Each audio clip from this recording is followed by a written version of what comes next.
To present to you the best Quad City sports talk radio show in the world, with the face who runs the place, T-Roy, the OG on the marquee, Jaybird, and the cat who runs the chat with the stats, Statman Surge. We are Don't Hassle Us, We're Local. We're not a Quad City sports talk radio show. We're not the Quad City sports talk radio show. We are your Quad City sports talk radio show. Welcome to the conversation, Quad Cities. But first, the Dawn.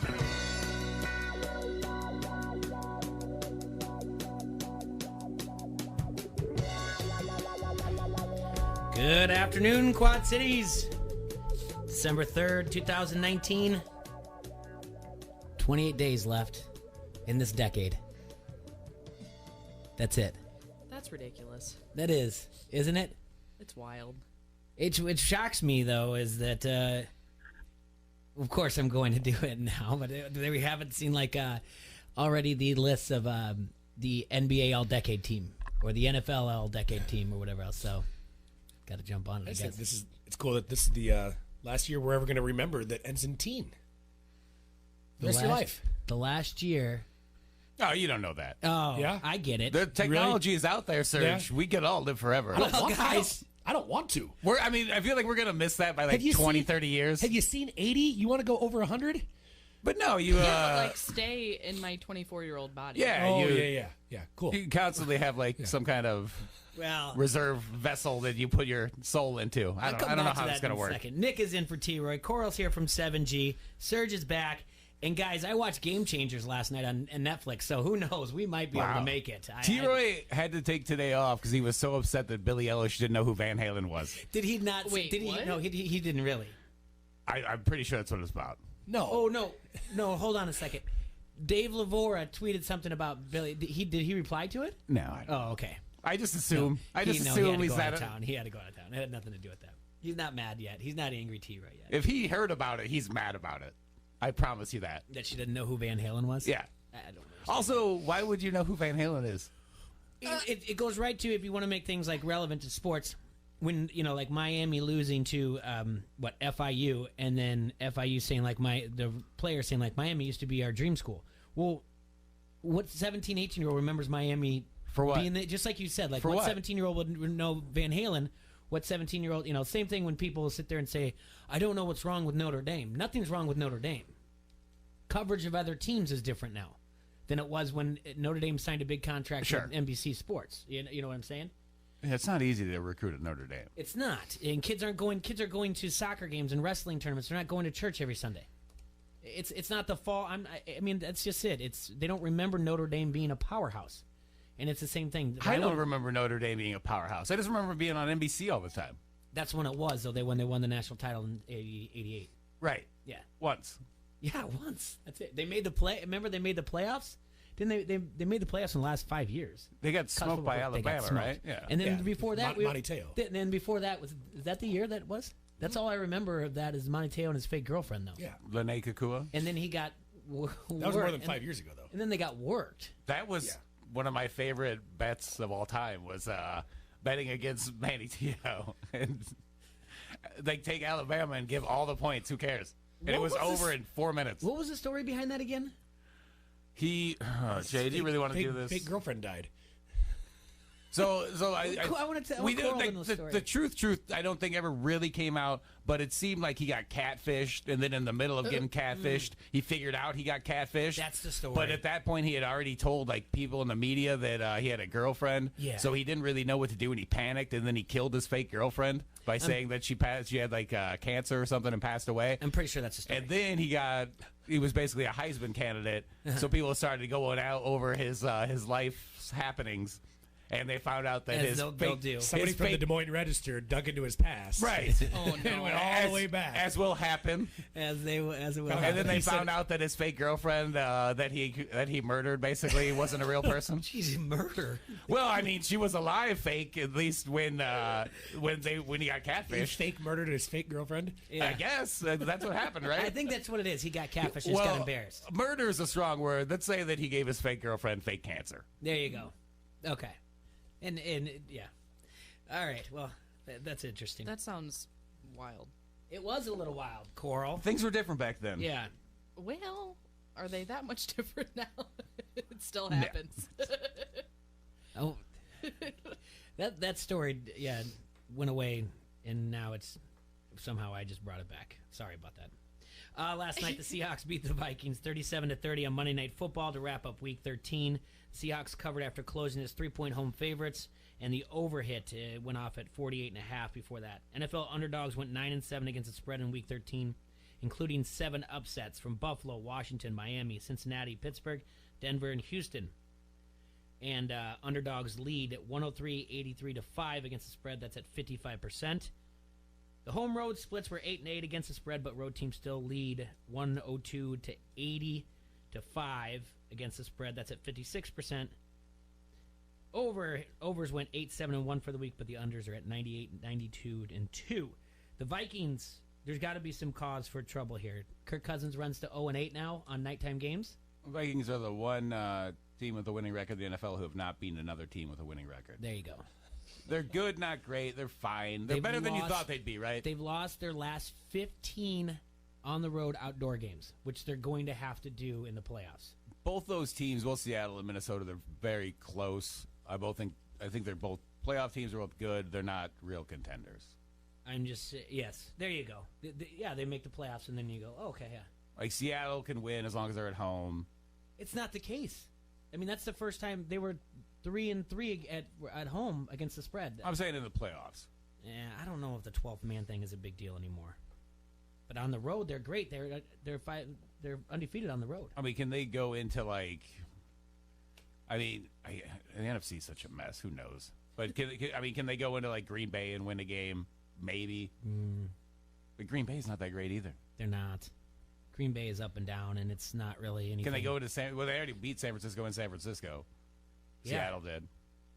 So they can do it, but it doesn't matter if are they going to do it a second time. See the NFC. You say first. My first reaction is when you said NFC is a mess. I was like, no, it's not. And then when you just paint it out, you're like, oh, San Francisco's not that great. I see how it can be a mess because we kind of already know who the playoff people are in the NFC.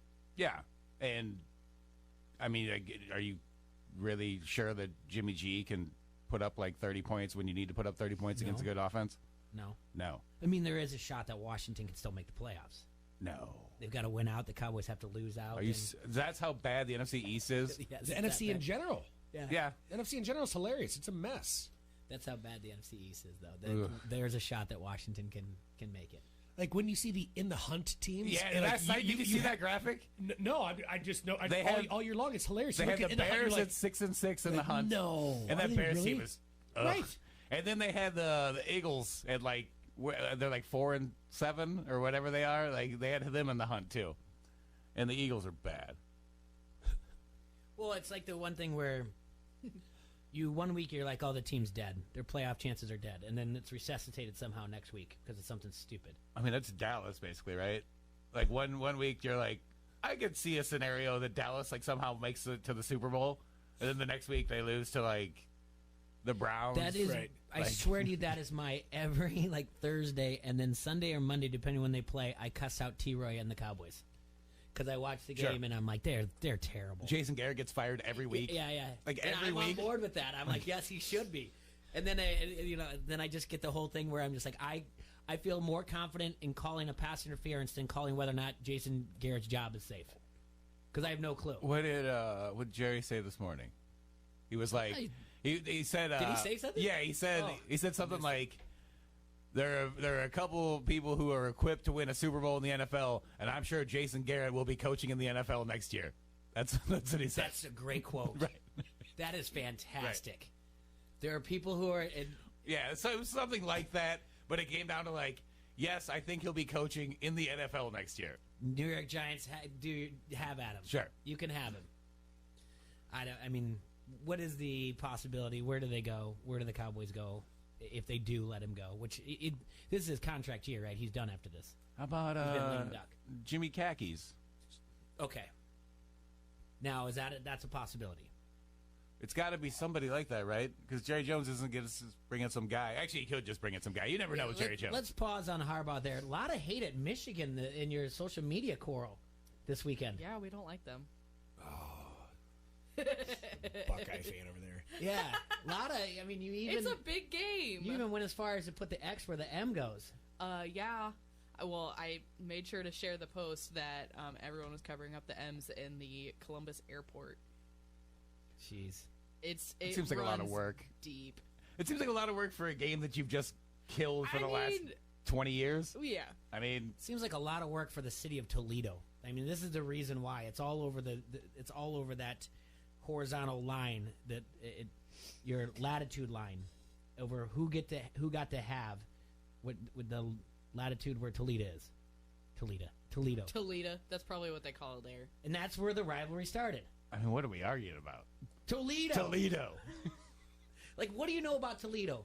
Outside The of Mudhens? Thank you. That's exactly it. I got you, 100%. buddy. Bo Jackson in a baseball card wearing Mudheads. That's all I know about I know Toledo. if you take 80 east past Chicago, you get there.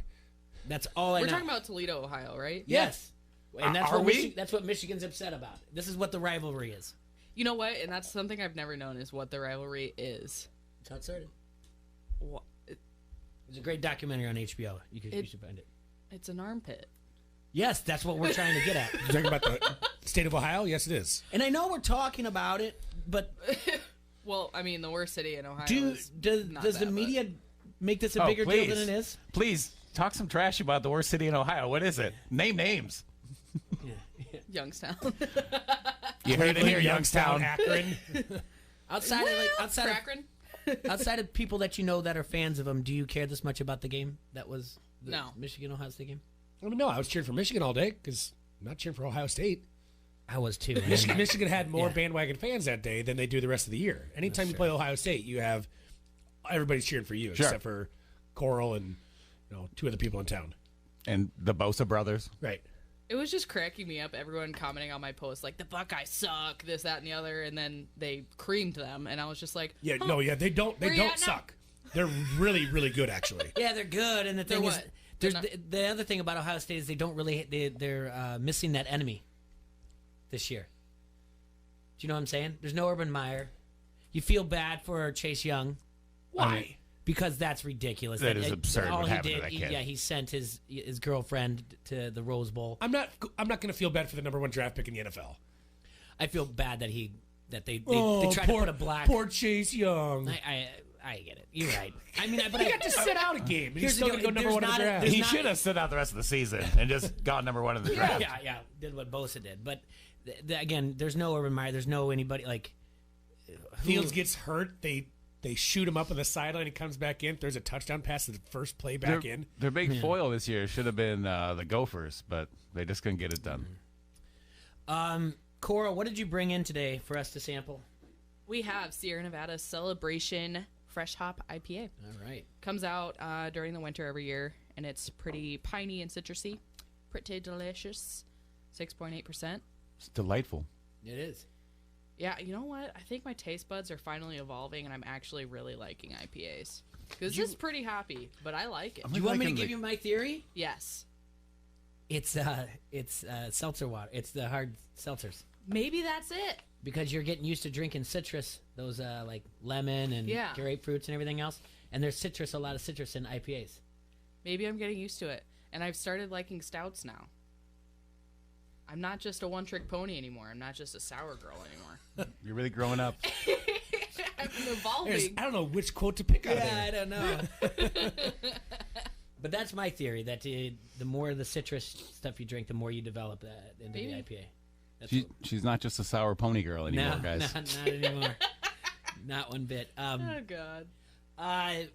We're going to take our first break. Do you want to help Nick do the ad? See if you can ad-lib the Oh, way you do it, sure. T-Roy? Can you read no. T-Roy's handwriting? Maybe. No, do it together. What do you mean do it Magic together? time with Coral. Coral reads it with T-Roy. All right, It's all right, magic all right, time. All right. See You if know can what? do You it. just react to me talking, all right? Okay. All right, good. All right, hey, what are you doing December 13th? I don't know. What are you doing, Coral? Well, Friday, December 13th, guess who's coming to Oscar's Pub? Pat McGurdy? Pat McCurdy. How did I guess? From 8 to 10:30 p.m. live music. Come help Oscars celebrate their first Christmas in style with Pat and our Santa Claus raffle presents. Did you know Santa Claus is coming to town? What's that all about? Well, every person there will receive a raffle ticket with a chance to win a wrap present from Santa himself. I'm a Jehovah's Witness. Well, that sucks. Once again, it's the Christmas party at Oscars with Pat McCurdy, live from 8 to 10:30 p.m. on Friday, December 13th. This is Bobby Metcalf from the Quad City Times, and you are listening to Don't Hassle Us, We're Local. ESPN 1170 AM. Comfort and joy. Things we take for granted. The youth at Arrowhead Ranch have not experienced the comfort or joy we understand. With the guidance and support of Arrowhead's compassionate team, there is a comfort level the youth develop that empowers them to do their best and try new things. The result? A sense of joy and accomplishment and the courage to grow into an amazing person. This season, consider supporting Arrowhead's mission and help our local youth find comfort and joy during the holiday season. All donations are tax deductible. Visit arrowheadyouth.org. As the weather gets cold outside, TMI is warming people up inside with huge savings. Right now, save up to $2,800 on a new high-efficiency home comfort system with manufacturer and utility rebates. And pay later with no money down and no interest for 6 months upon approval. You can count on TMI to provide you with the best warranties and customer satisfaction guarantees anywhere. Call today for your free estimate. From your friends at TMI, have a safe and happy holiday season. Pointing you in the right direction. Winter sports on the Augustana College campus are primed and ready to heat up. Get set as sports like basketball, wrestling, swimming and diving, and women's bowling are on tap for a jam-packed season. Saturday the 7th, the Carver Center hosts a basketball doubleheader. The women battle Carroll at 5, then are followed by the men at 7. For game times, locations, and more information, visit augustana.edu. Augustana College, a family-friendly front-row seat to big-time small college sports. If you're running a business, how much should you invest in retaining your employees? First Midwest Bank has ideas. In today's tight labor market, keeping your employees is more important than ever. A First Midwest banker can help you determine what type of 401k plan to offer. At First Midwest Bank, they're not just bankers, but expert financial advisors. Talk to one today or visit wehaveideas.firstmidwest.com. ESPN 1170 AM is the Quad Cities sports leader and your home of the local sports show Don't Hassle Us, We're Local. Listen for a chance to win everything from tickets to free food every time you win and pick up your prize at the ESPN 1170 AM Pepsi ticket window. We'll give you a free Pepsi for the road as well. It's like winning twice. Get more chances to win by downloading the ESPN 1170 AM app or by going to ESPN1170am.com. In a world where dreams are built from the ground up, tailored living makes room for your vision. Imagine his and her walk-in closets in the master bedroom. Oh, my dream come true. I could just kiss you. Mwah! Sweet.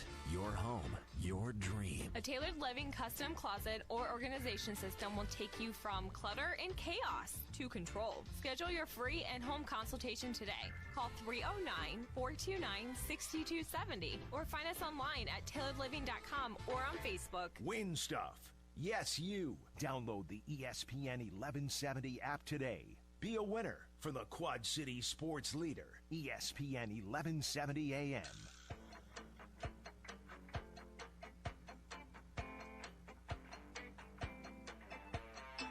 Welcome back to Don't Hassle Us for Local here on ESPN 1170 in the Hassle Castle, brought to you by Dunright Security and TV Solutions. We're talking about Dunright and the Nest home thermostat. Yeah, we were. Still install. Yep.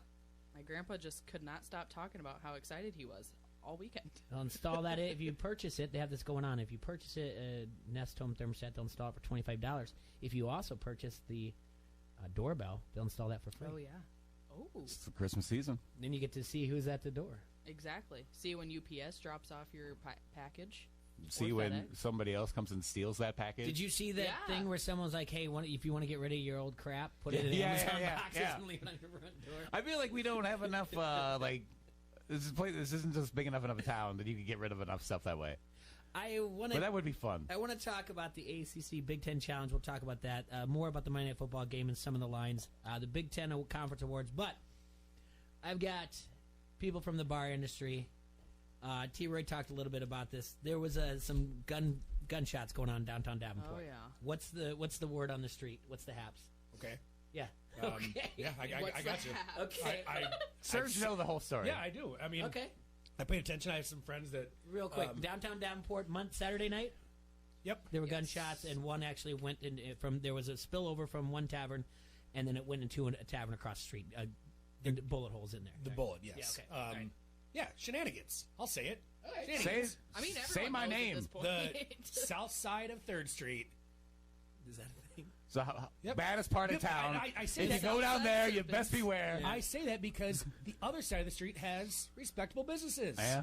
Yeah. Carriage House, Kilkenny's, and Max. 3 bars right there in a row. Well, I don't remember there ever being any problems from shenanigans. Right. Oh, wait. Stabbing, shooting. Flip a coin. What are you going to get today? They let this go on. There's a scuffle inside with a bunch of guys fighting inside. There's a bunch of girls fighting outside. There's already 4 squad cars down there. The cops had to mace this group of girls that was fighting, and they still didn't stop. They kept going, and then all of a sudden, I heard in the video that I watched, I heard 2 different gunshots. But one of the shots came across the street over a friend of mine's car into Max, their side smoking area with the garage door. Yeah. Garage door was shut.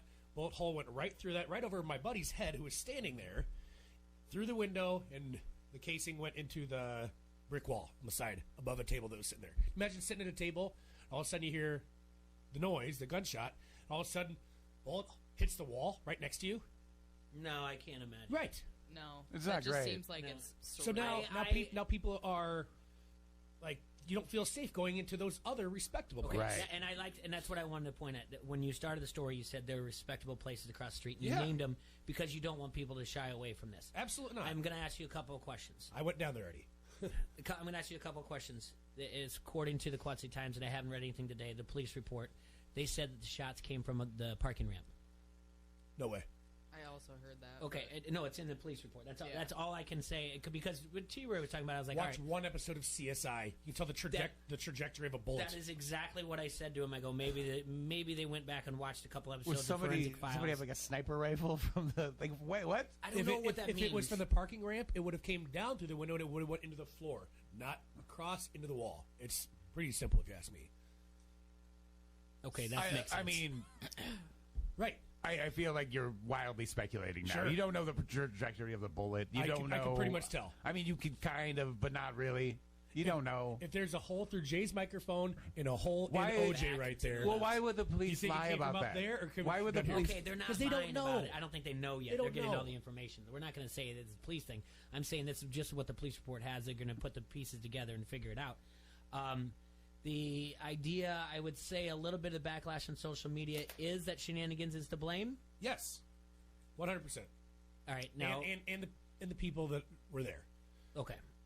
If it was a one-off thing, it would be different, I think. Sure. But it is just constant. I mean, my dad went to Palmer.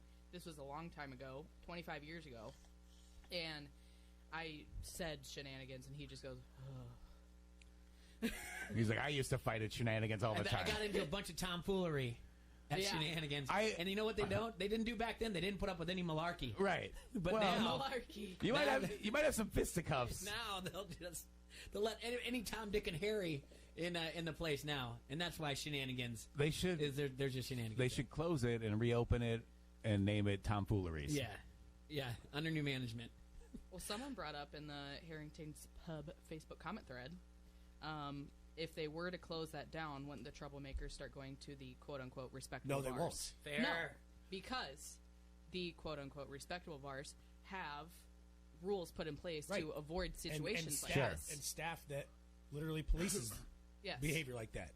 I mean, what do you got to do here? Like, do you need to make breakdance fighting popular again? Like, is that the move? From your lips to God's ears.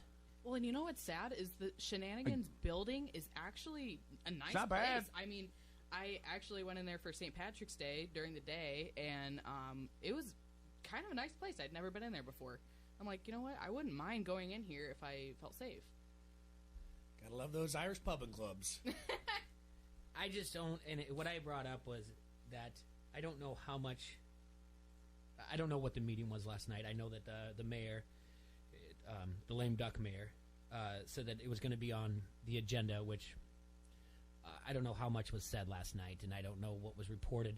Quad City Times too busy talking about some crazy church event that happened, which that's off the air. Is there another shooting? No, gosh, no. But I did hear about yeah, that. they.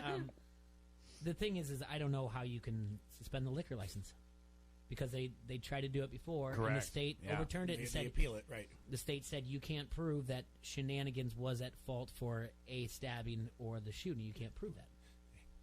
That's all I'm there. saying. I know. I'm just, even if the city tries to do anything, I just don't know if much it can do now. So I don't know. It's a vicious circle. I hate it. Just like you said. Can you imagine? No, I can't. And I don't know what that would be like to be like, hey, I was sitting there, Right. puffing on a heater, and all of a sudden just a Well, straight bullet. How about this? Like my family was in town for Thanksgiving, and we Yeah. all went down to Max Right. because that's where we used to go That's where we used to go. Yeah. Mhm. And a little shrapnel.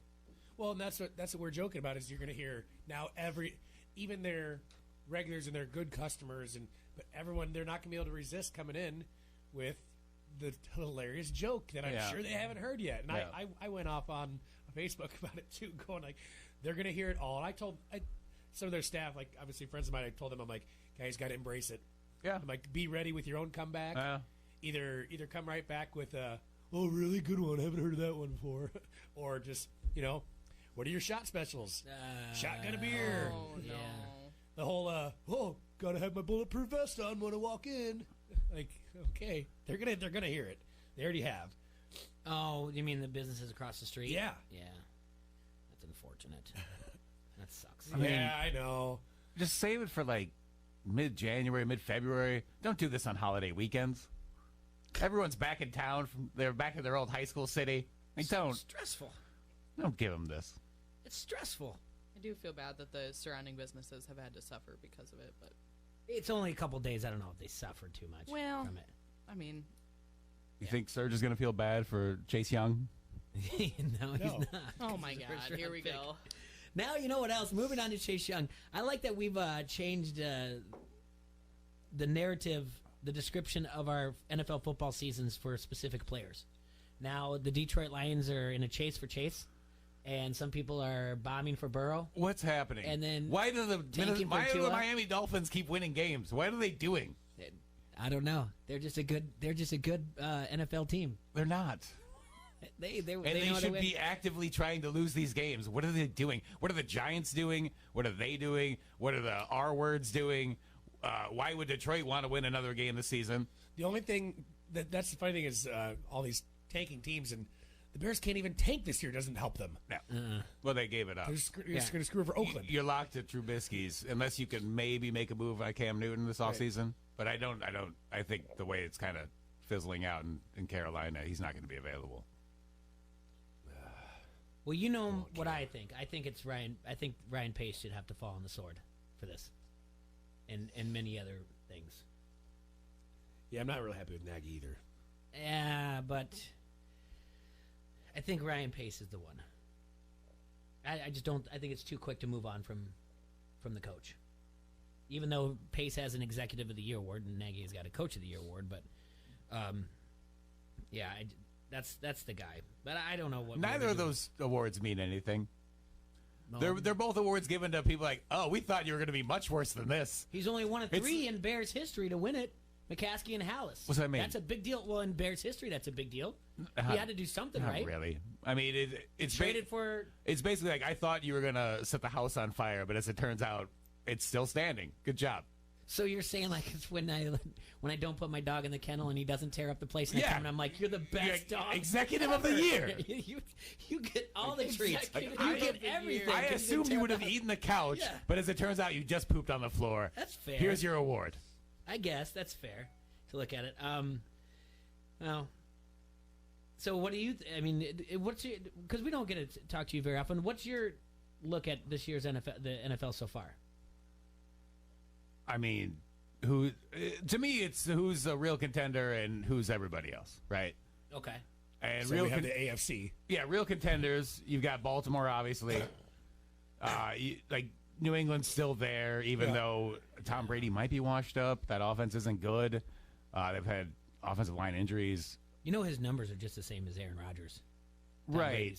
But And then, You but just the watch the difference is games. he gets to play against lesser teams. Yeah, he gets all that AFC East action.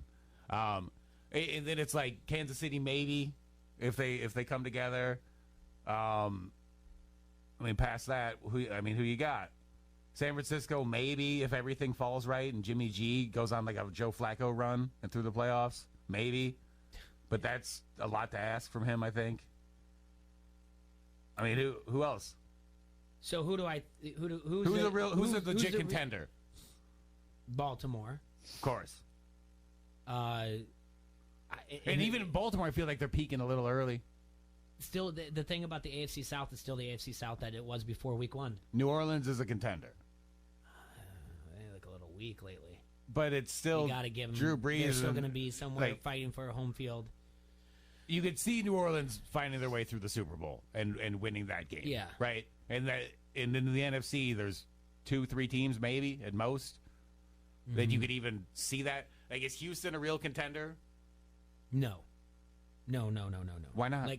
Because they're not. They're not that good. They have the talent.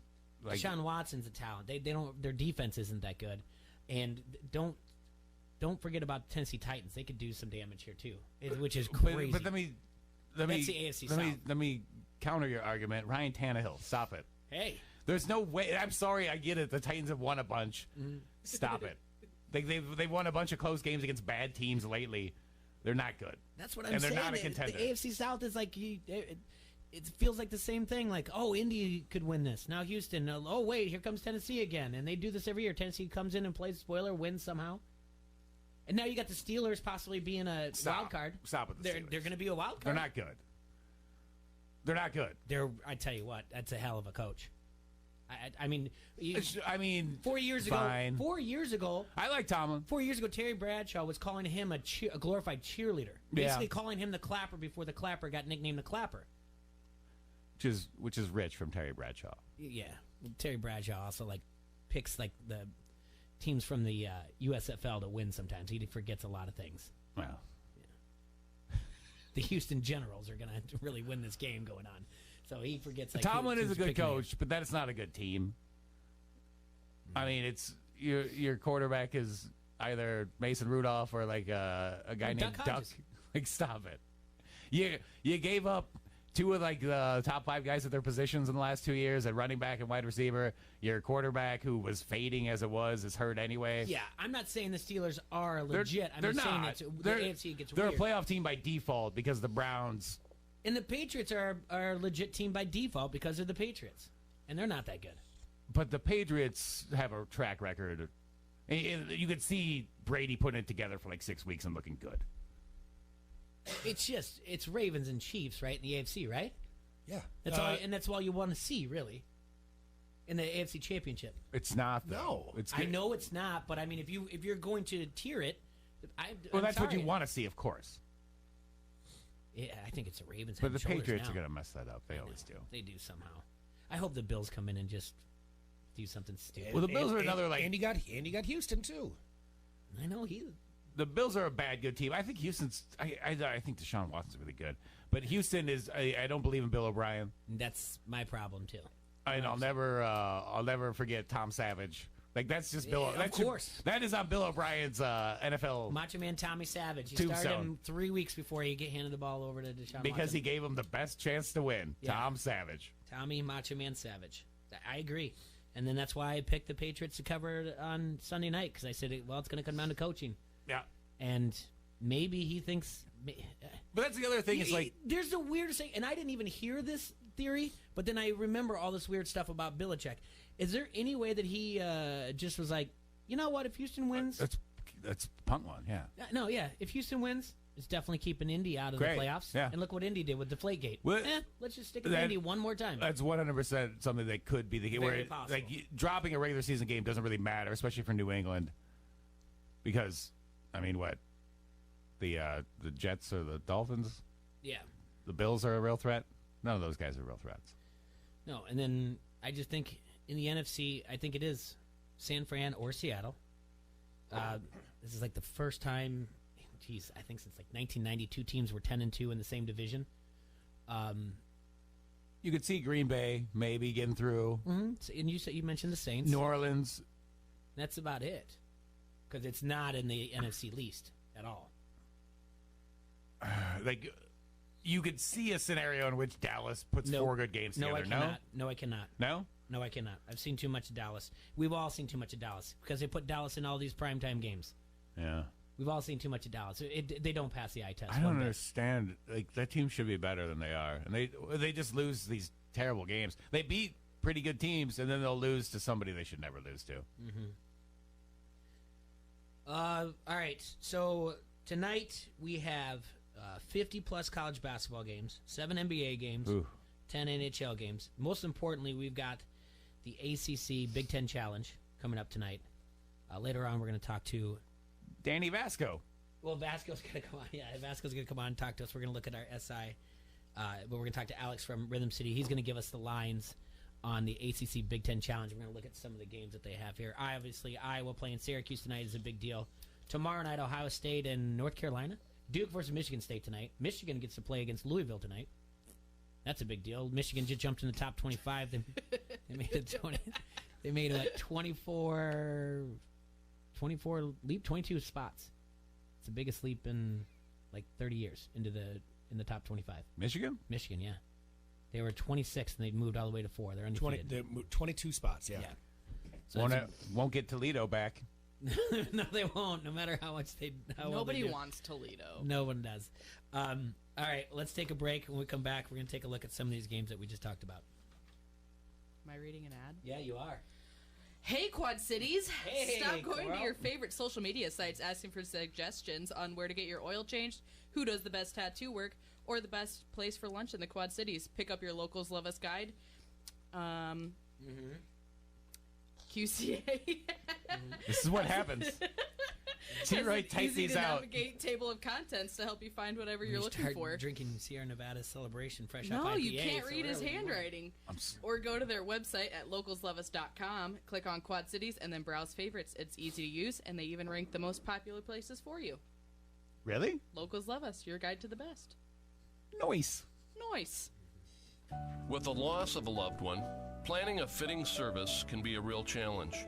At Whelan Presley Funeral Homes and Crematory, with our personalized service and attention to detail, you can be confident the service will be everything you wished for. We've been serving families in our area for generations. We would be privileged to serve yours too. Whelan Presley Funeral Homes and Crematory, Rock Island, Milan, Reynolds, and the Knox Chapel. Winter sports on the Augustana College campus are primed and ready to heat up. Get set as sports like basketball, wrestling, swimming and diving, and women's bowling are on tap for a jam-packed season. Saturday the 7th, the Carver Center hosts a basketball doubleheader. The women battle Carroll at 5, then are followed by the men at 7. For game times, locations, and more information, visit augustana.edu. Augustana College, a family-friendly front-row seat to big-time small college sports. If you're running a business, how much should you invest in retaining your employees? First Midwest Bank has ideas. In today's tight labor market, keeping your employees is more important than ever. A First Midwest banker can help you determine what type of 401k plan to offer. At First Midwest Bank, they're not just bankers, but expert financial advisors. Talk to one today or visit wehaveideas.firstmidwest.com. At Crawford Company, we specialize in plumbing, heating, and air conditioning. Sports, on the other hand... Hey, Crawford guy, go long! No, I can't. Here comes the pitch to Crawford guy. Strike 3. Come on, Crawford guy, take the shot.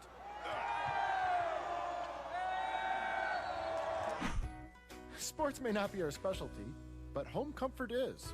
Crawford Company, plumbing and drain cleaning, heating and air conditioning. As the weather gets cold outside, TMI is warming people up inside with huge savings. Right now, save up to $2,800 on a new high-efficiency home comfort system with manufacturer and utility rebates. And pay later with no money down and no interest for 6 months upon approval. You can count on TMI to provide you with the best warranties and customer satisfaction guarantees anywhere. Call today for your free estimate. From your friends at TMI, have a safe and happy holiday season. Pointing you in the right direction. Score a touchdown on your next new or used purchase at Sexton Ford. With a huge selection of new Ford cars and trucks, you'll feel like you've entered the big game each and every time. You'll be treated like a pro player from sales to service, auto body to parts. Sexton also has a strong bench of mildly used vehicles, too. Why wait? The game's on at Sexton Ford in Moline. Oh, yeah. Sexton Ford is the talk of the town.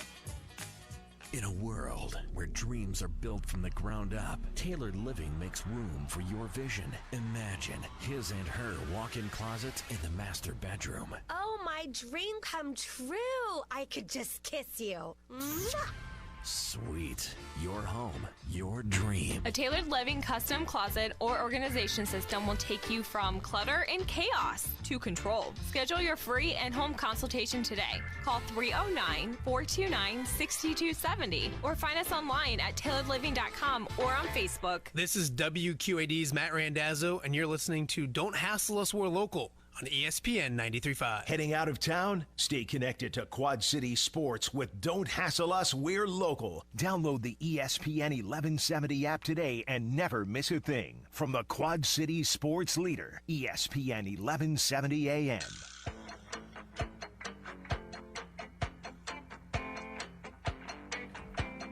Welcome back to Don't Hassle Us, We're Local on ESPN 1170 AM. We're live in the Hassle Castle, brought to you by Dunright TV and Security.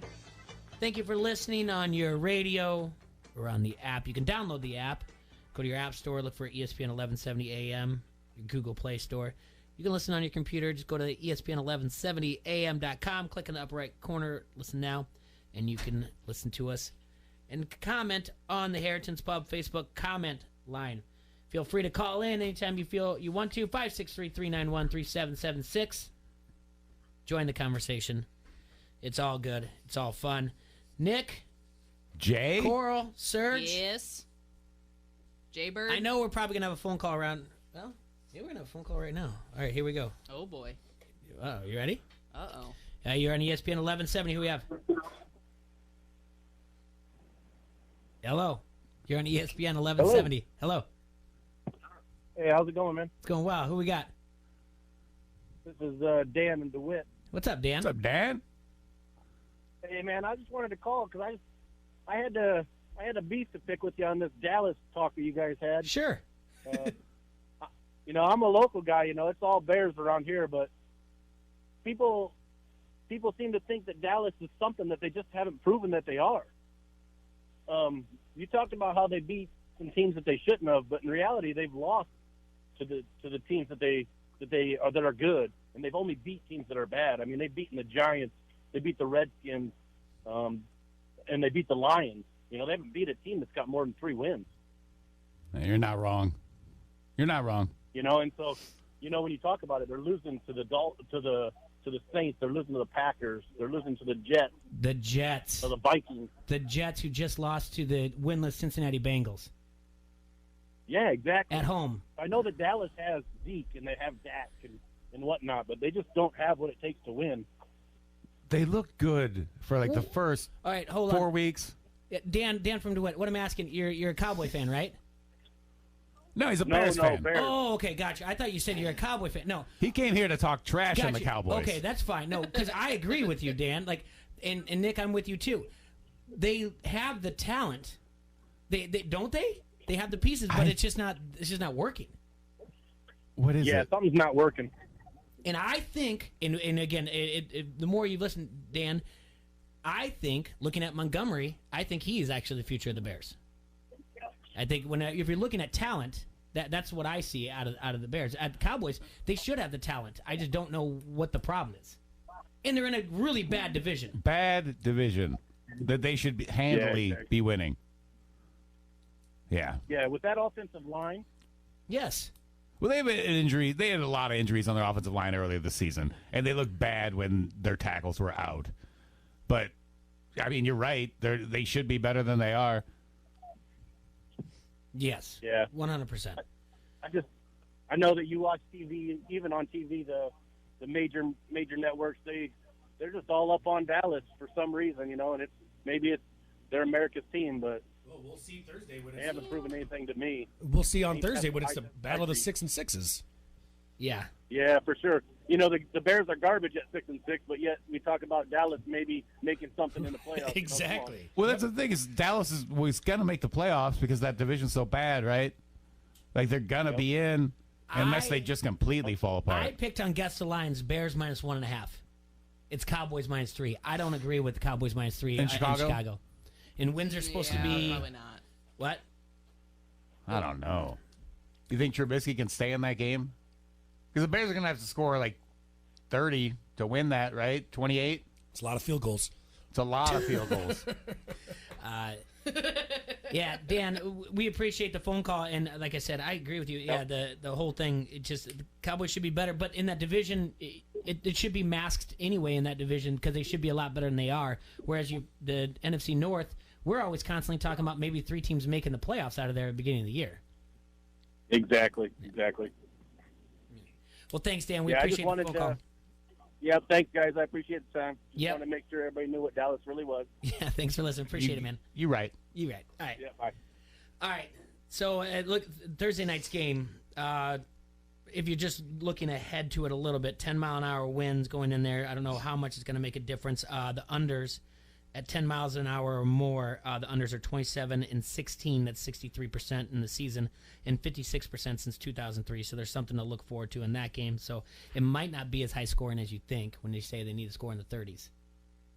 You don't think Dallas can put up 28 against the Bears? In that win, traditionally, like I just said, and it's this season alone, it's 63% and wins 10 miles Weather an hour could be or more. bad, yeah.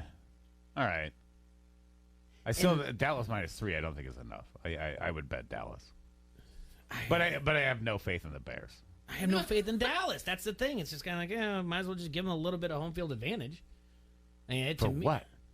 It's Chicago, the wind, it's Soldier Field, it's what are the Cowboys? What does the Cowboys prove that they can do outside of above the Mason-Dixon line? Sure. You know, hey, that's the tomfoolery that I'm talking about. I'm really dropping all. All right.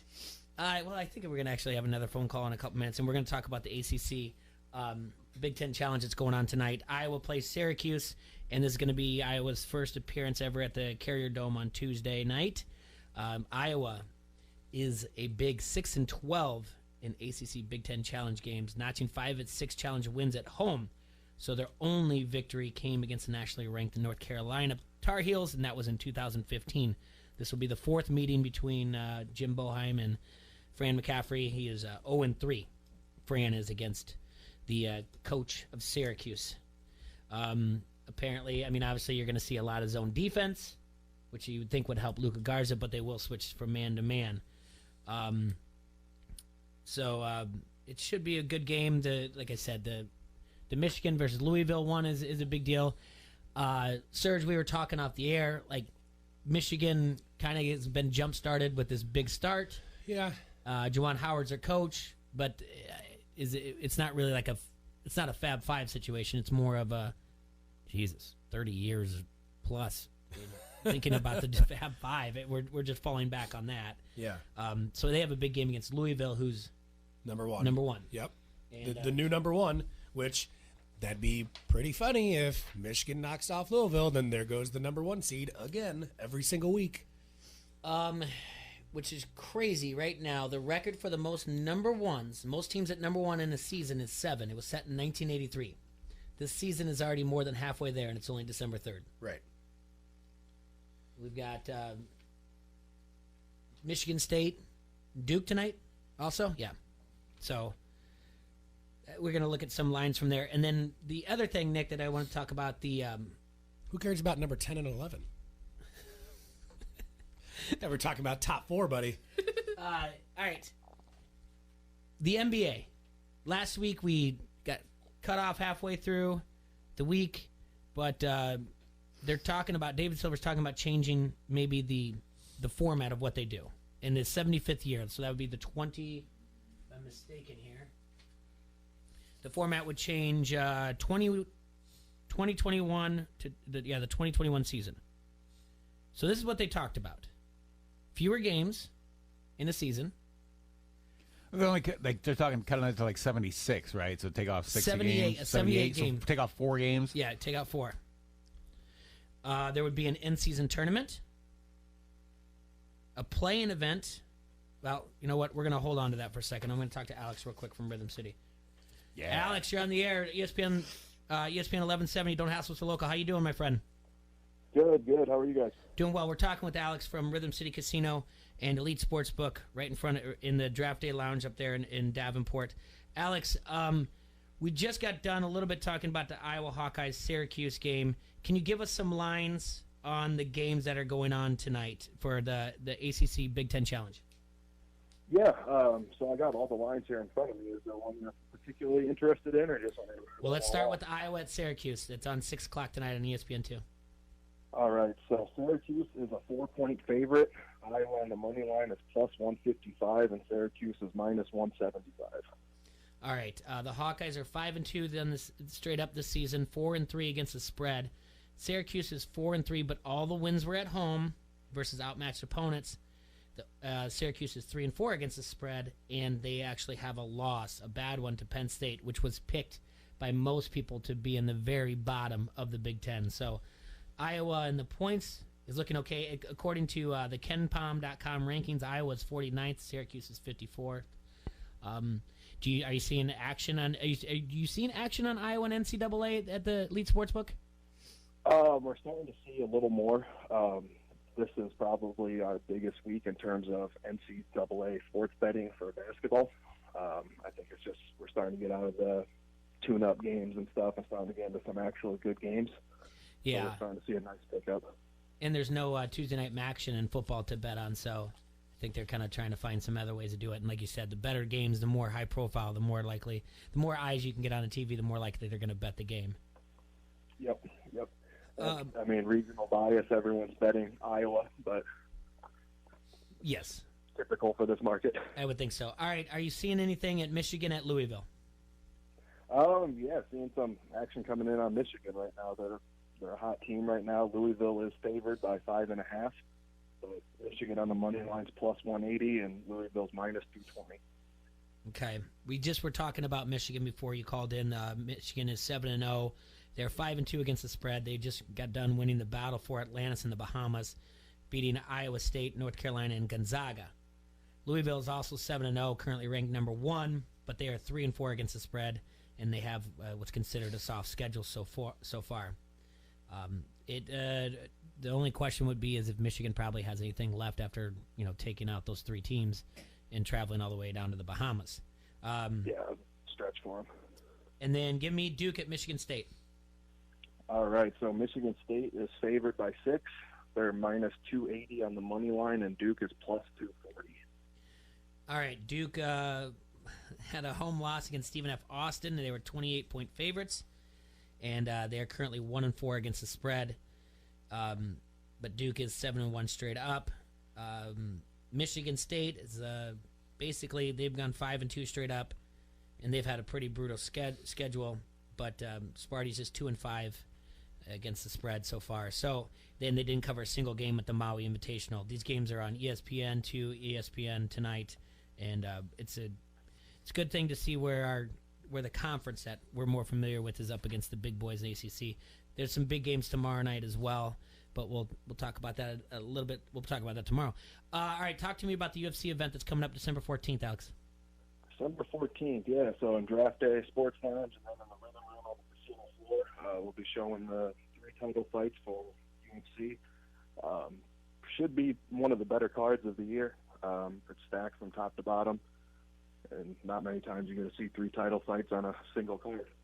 So 3 title fights. That'll be at the Draft Day Sports Lounge. No cover, right? No cover. And then are you guys showing it on the big screen in the Rhythm Room? Yes, sir, and that one's 21 to enter. That one's 21 to enter. So that's you guys had the boxing out there, the pay-per-view, and you said that went well, and now you've got the UFC, and I know you guys are getting a lot of people going in there getting interested about all that stuff. What else is going on at Rhythm City? So you always ask me about new bet requests. We had one, Yeah. so I figured I'll bring that one up. It actually stems from a UFC title fight announcement between Khabib and Tony Ferguson. Okay. These two guys have been scheduled to fight each other 5 times, and one of them gets injured before each fight. And so someone wanted to bet, will the fight happen on the scheduled date? And you guys set it up? I'm working through regulators right now, so I hope to, because I think that's kind of fun. That is a fun bet. And how was when we talked to you last Tuesday? How was the prop bet over the weekend for the different Thursday games? Yeah, Thursday was busy. We had lines for a while to get their bets in. It was probably one of the busier sports betting Thursdays. The weekend was kind of weird for the weekend because Iowa played on Friday. Yeah. So we didn't have our normal crowd on Saturday. And then with the NFL having more games on Thursday, Sunday wasn't as busy, but the stretch from Thursday through Sunday was probably one of our better 4-day stretches. I bet. And then do you have any bands coming up soon? We have comedians and stuff coming up. Bill Engvall in March. We have Michael Caldonaro in April, and then this month we have Tiffany and Taylor Dane, so a little blast from the past. Heck yeah! Together? Yeah, together. At last? That's right. Oh man, clear the schedule. Yeah. Yeah, right. December 29th. I'm in. I'm in. Have you seen any? Have you seen a lot of action on? You said you're starting to see more NCAA. How's the NBA action going? NBA's been pretty solid. It's too hard to pick up patterns right now. Mhm. I think a lot of the people betting on NBA are just kind of betting on their favorite team, so I haven't been able to look through the data to see specific patterns yet. Yep. But it's steady. It's more than what I expected. And then the other thing, remember at the beginning of the year when you guys did the Iowa parlay? Yes. Let's see if we can do something that's similar. You can ask the regulators if we can do something with all the college bowl games. Because you know how they're staggered. If you can do the same thing, if you lose a leg of the parlay, it doesn't knock you out. Yeah, that's a good idea. I'll see if we can get that done. I like that. Yeah, because if we can get that done, it's something we'd like to really push to get people, because we're going to have a big college football betting show, so it'd be fun to do something like that and to push for you guys. Yeah, I'll work with that works. I mean, that precedent's already established, so we should be able to get that done. All right. Well, Alex, I appreciate you calling in, my man. Sorry you had a meeting. We like it better when you come in studio. I'm free next week. All right, perfect, buddy. You take care, all right? Yep, you guys do. Yep, bye. All right, that's Alex from Rhythm City Casino and Elite Sportsbook. I wish we would have asked him about Josh Shaw. Josh Shaw. Yeah. Okay. The cornerback from the Arizona Cardinals who got suspended for gambling on NFL games. Yeah. All right.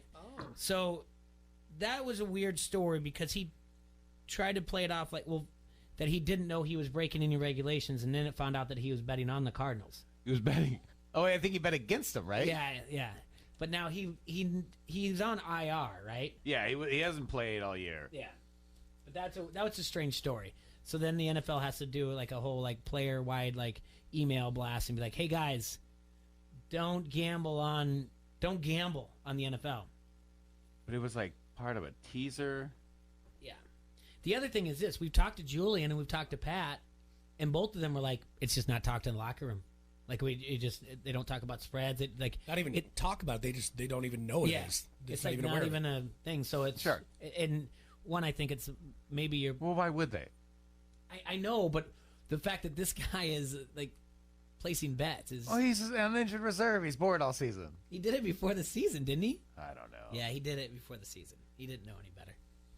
All right, let's go back to that NBA conversation because Coral's a big NBA fan, right, Coral? All right, so couple things. Going back to it, the proposed rule changes that oh boy, yeah, that Silver said that would be fewer games, 78, an in-season tournament. Ooh. 4 games. Well, isn't it a big deal? 4 games is not a big deal. It is. I mean, it's big that they're changing it, but the fact that it's 4 games, that's not a big deal. Follow me? The point that's made is We're that only going to go 81 games. It's for the individual score. It's people who it's for the historical records for the career, right? But it wasn't. There's going to be an asterisk by we're the first. But the NBA didn't always play 82 games. I understand Be that. the first 74-4 team. But that's just what's going to come down to. People are going to compare and just be like, "Well, he had to do 4 more games on those knees." If you play 18 seasons, that's all this is. You play 20 years. That's 80 games. That's a full season. It'll give old white guys another reason to say that NBA players now are soft. Right. That's basically what this is. 100%. Like, well, they only played 78 games. 100%. Back in my day, we played 82. We said that before. We're like that. The whole NBA 90s argument is basically you're just asking your uncle at Thanksgiving, Yeah. what do you think about the immigrants? They used to just beat the hell out of each other, and now they just shoot threes. What's the It is deal? It's the one thing I just can't stand to listen to or read on social media. It's like, not this again. Like that. I mean, look at Bill Lambier just taking people out. All right. Yeah. I don't know. That's great. I mean, there's a lot of truth to it. Yes. But I get it. Like it's beating a dead horse because you hear it all the time. As soon as somebody starts to bring it up, it's like you have no new knowledge of this. Yeah. The other thing is an in-season tournament, which would happen in December.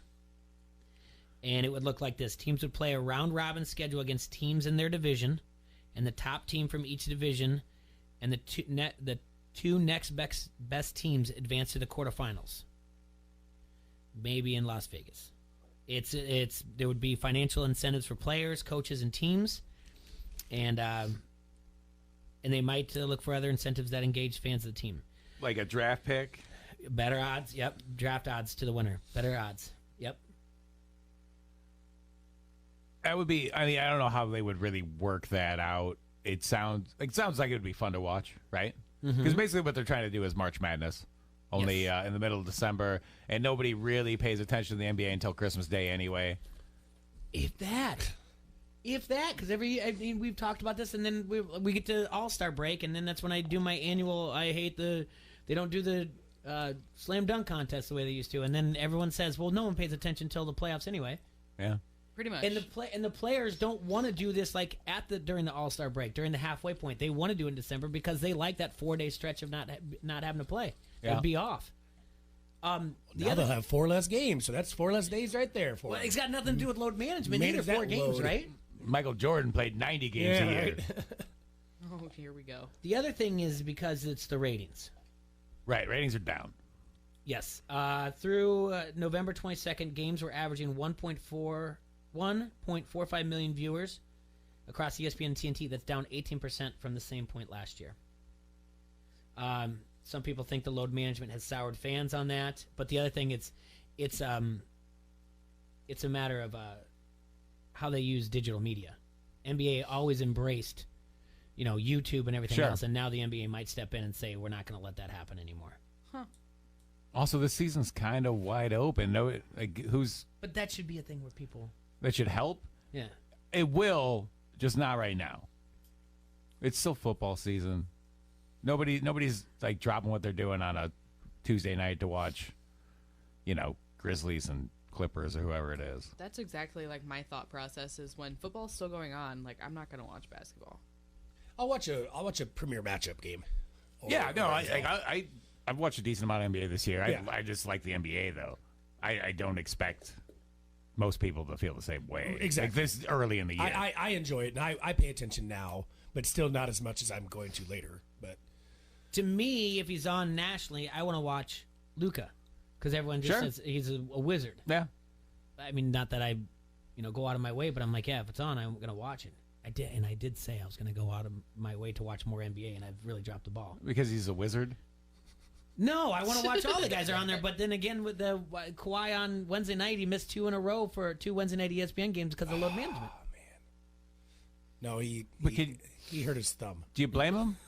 I don't. He Like, won an NBA title. It Do you looks blame like it the worked. Clippers? Like, the whole thing with the Clippers is they have to be healthy, and they are a legit contender. If they lose one of their best players, they're not going to really be a Well, contender. if you really want my old white guy opinion on it, what I don't like about it is that I don't like what ESPN does about it. I don't like that ESPN says we're not going to talk about what happened in China, but we want you to talk about load management because it affects our viewership. Sure. I don't like it that they tell their people on Sports Talk Radio, in Connecticut, not here in the Quad Cities, obviously, but they say, like, don't talk about what's going on in China. Right. But feel free to criticize the NBA about load management because it's affected our ranking. That's my old white guy, what I don't like about it. You're not wrong. Yeah.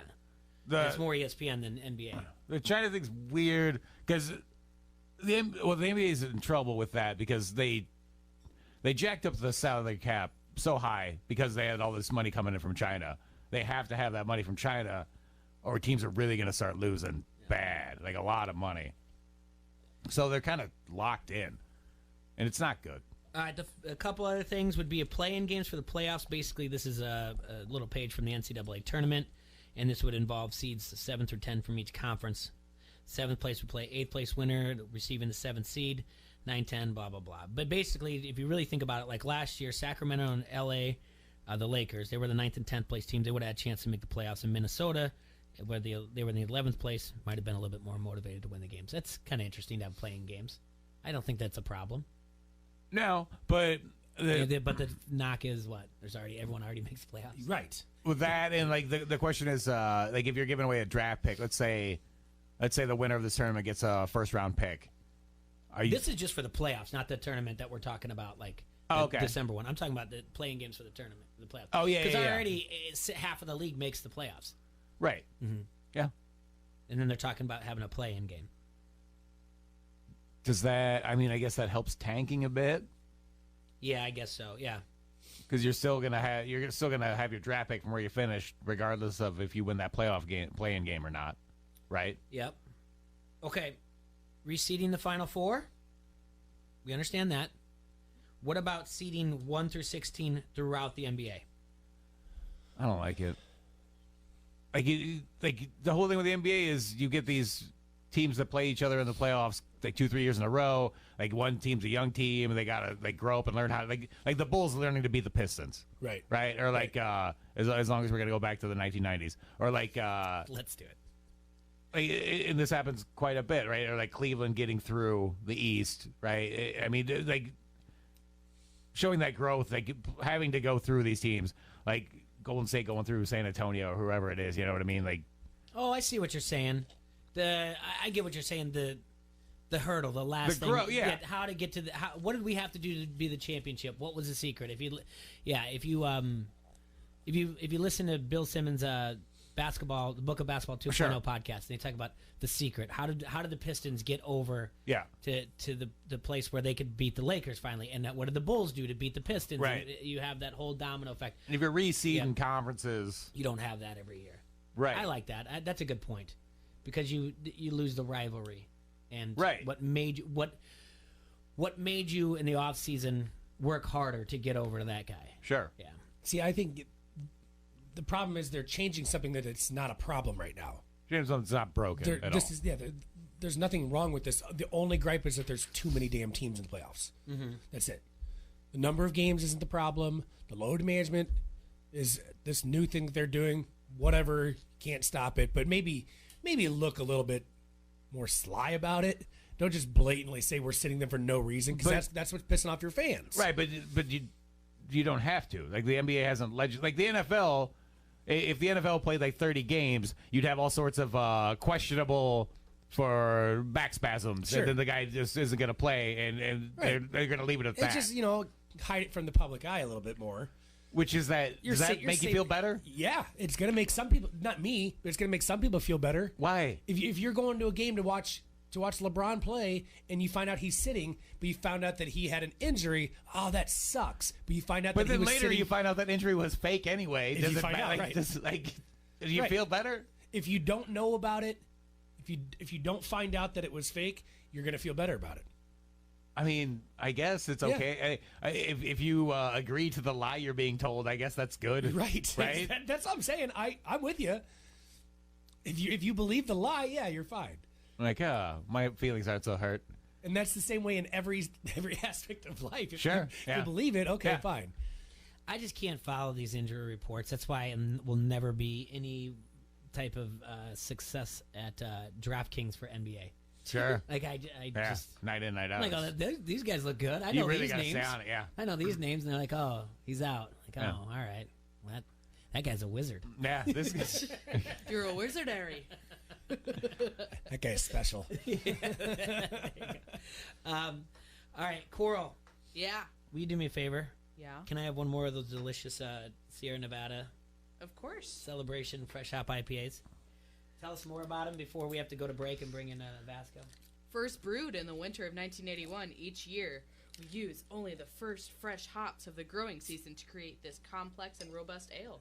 Layered pine and citrus hop aromas balanced delicately against rich malt sweetness to shape this bold wintertime classic. You're just reading the back of the bottle. No, that's all off the top of her head. Really? That was amazing. Yeah, I know. Sounds so good. She's good at her job. Tell you what. All right. Well, we got to take a break. Coral, thank you so much for hanging out with us. Always look forward to Tuesdays with you. Let's go Toledo. How was your Thanksgiving? Let's go Toledo. My Thanksgiving? It was long. All right. Stressful. You looking forward to Christmas? Yes. Good. I can't What's wait for what's the Christmas. big gift on the Christmas list this year? Yeah. I just really want AirPods. You got the new ones? Yeah. The pros? Yeah. Yeah, and I asked my grandma for fleece line Crocs. Fleece line Crocs. All right. Hot cross buns. It's like an oxymoron right there. Fleece line Crocs. All I right. love them. I just, you know what? You wear them for slippers, take the dog out. They're fantastic. It's You heard it here. That's there it is. All right. We got to read an ad for me, please. We got to take a break. Thank you so much, Coral. We appreciate it. Do you want the latest in technology but don't know where to start? Yeah. Call Yes. Done Right TV and Security Solutions, your Dish premier local retailer, to get started today. They'll take the guesswork out of choosing the latest smart home technology with your budget in mind. Dish has been a leader in technology for years. The Hopper Smart HD DVR interacts with your smart speaker to change channels, pause, and fast forward with just your voice. Sign up today and receive Nest Doorbell System free, courtesy of Done Right. So, call 866-84-RIGHT today. Let Done Right provide local professional installation with personal service that is trusted by thousands of businesses and homeowners in the Quad Cities. Restrictions apply. That's Done Right TV and Security, 866-84-RIGHT. This is Lobo from Lobo Salsa. You're listening to Don't Hassle Us, We're Local. ESPN 1170 AM. Ace Muffler Clinic has been serving the Quad Cities area for over 60 years. There's a reason why our customers continue to trust us with their vehicles. We can fix almost anything. We can fix your muffler, tune your brakes, change your oil, change your tires, replace your battery, customize your exhaust, tune your engine, repair your suspension, replace your radiator and your water pump. Align your automobile, refill your transmission fluid, and change your filters. And we believe in doing all those things right the first time. For fast-friendly service, visit Ace Muffler Clinic at 4th Ave and 15th Street in Rock Island. Score a touchdown on your next new or used purchase at Sexton Ford. With a huge selection of new Ford cars and trucks, you'll feel like you've entered the big game each and every time. You'll be treated like a pro player from sales to service, auto body to parts. Sexton also has a strong bench of mildly used vehicles, too. Why wait? The game's on at Sexton Ford in Moline. Sexton Ford is the talk of the town. In a world where dreams are built from the ground up, Tailored Living makes room for your vision. Imagine his and her walk-in closet in the master bedroom. Oh, my dream come true. I could just kiss you. Mwah! Sweet. Your home, your dream. A Tailored Living custom closet or organization system will take you from clutter and chaos to control. Schedule your free and-home consultation today. Call 309-429-6270 or find us online at tailoredliving.com or on Facebook. ESPN 1170 AM is the Quad Cities sports leader and your home of the local sports show. Don't hassle us, we're local.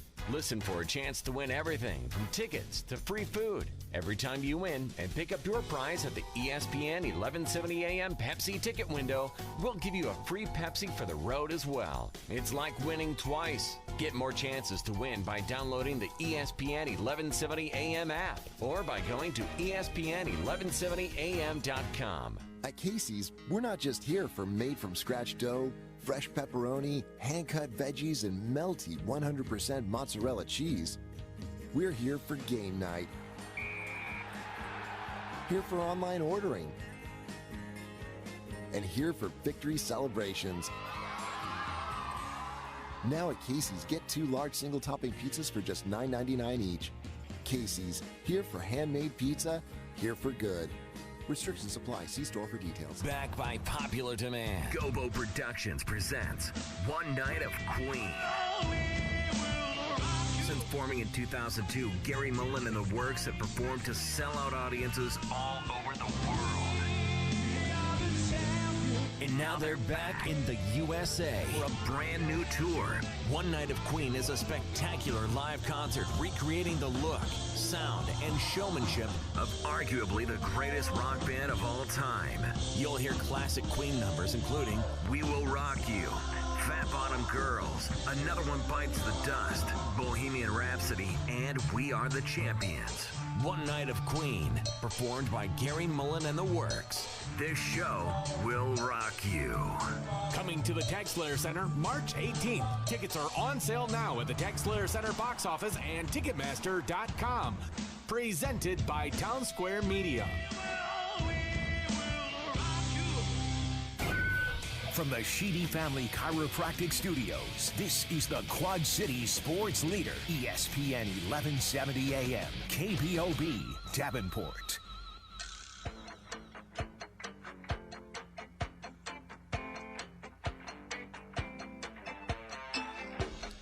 And we're back. ESPN 1170, Don't Hassle Us, we're local. Live in the Hassle Castle, brought to you by Done Right TV and Security. I want to thank Coral for 7G coming in, hanging out with us, and Alex from Rhythm City, Elite Sportsbook, Draft Day Lounge, giving us some of the lines for the ACC Big Ten Challenge. But we are joined by Dan Vasco, like we are every Tuesday. How you doing, my man? Good. How are you guys? Doing well. How was your Thanksgiving? It was good. I got to go home, see some family. It was nice.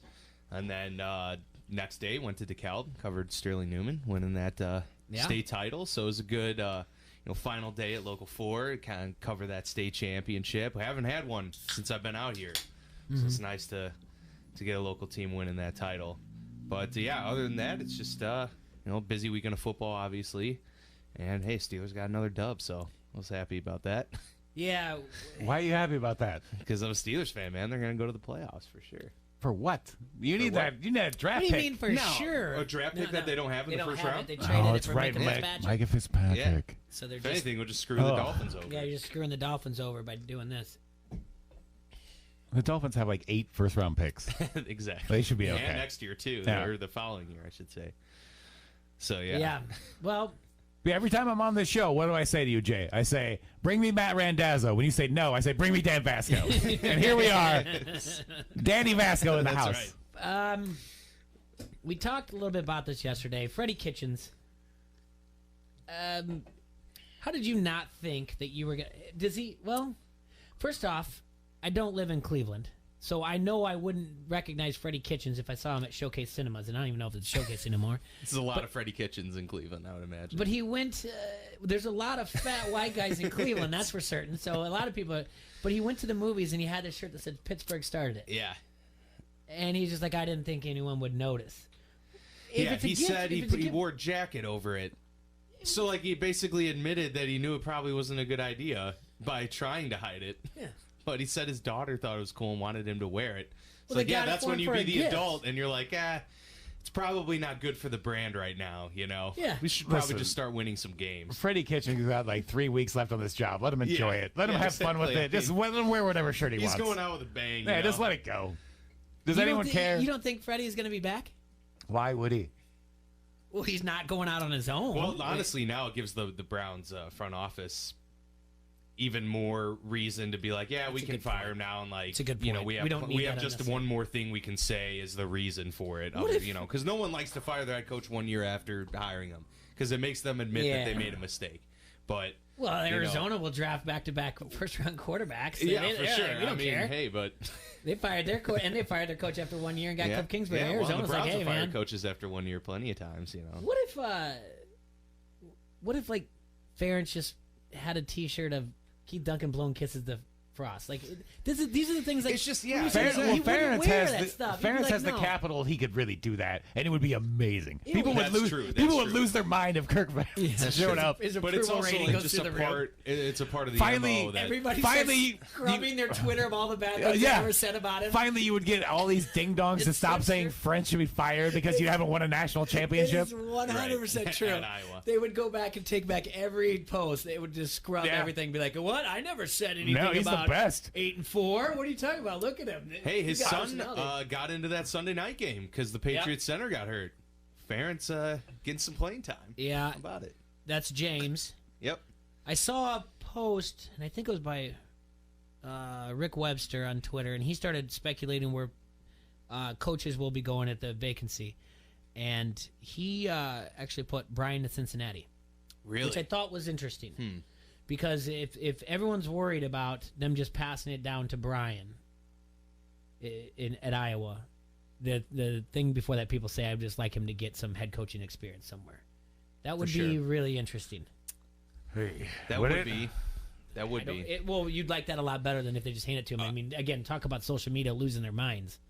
Are there like actual reports of like people thinking that he's a candidate for it, or is it more just speculation at this point? Luke Farrell would have to leave Cincinnati, and and the speculation he'll go to Missouri or Arkansas. It's a big domino effect of reckless speculation. Sure.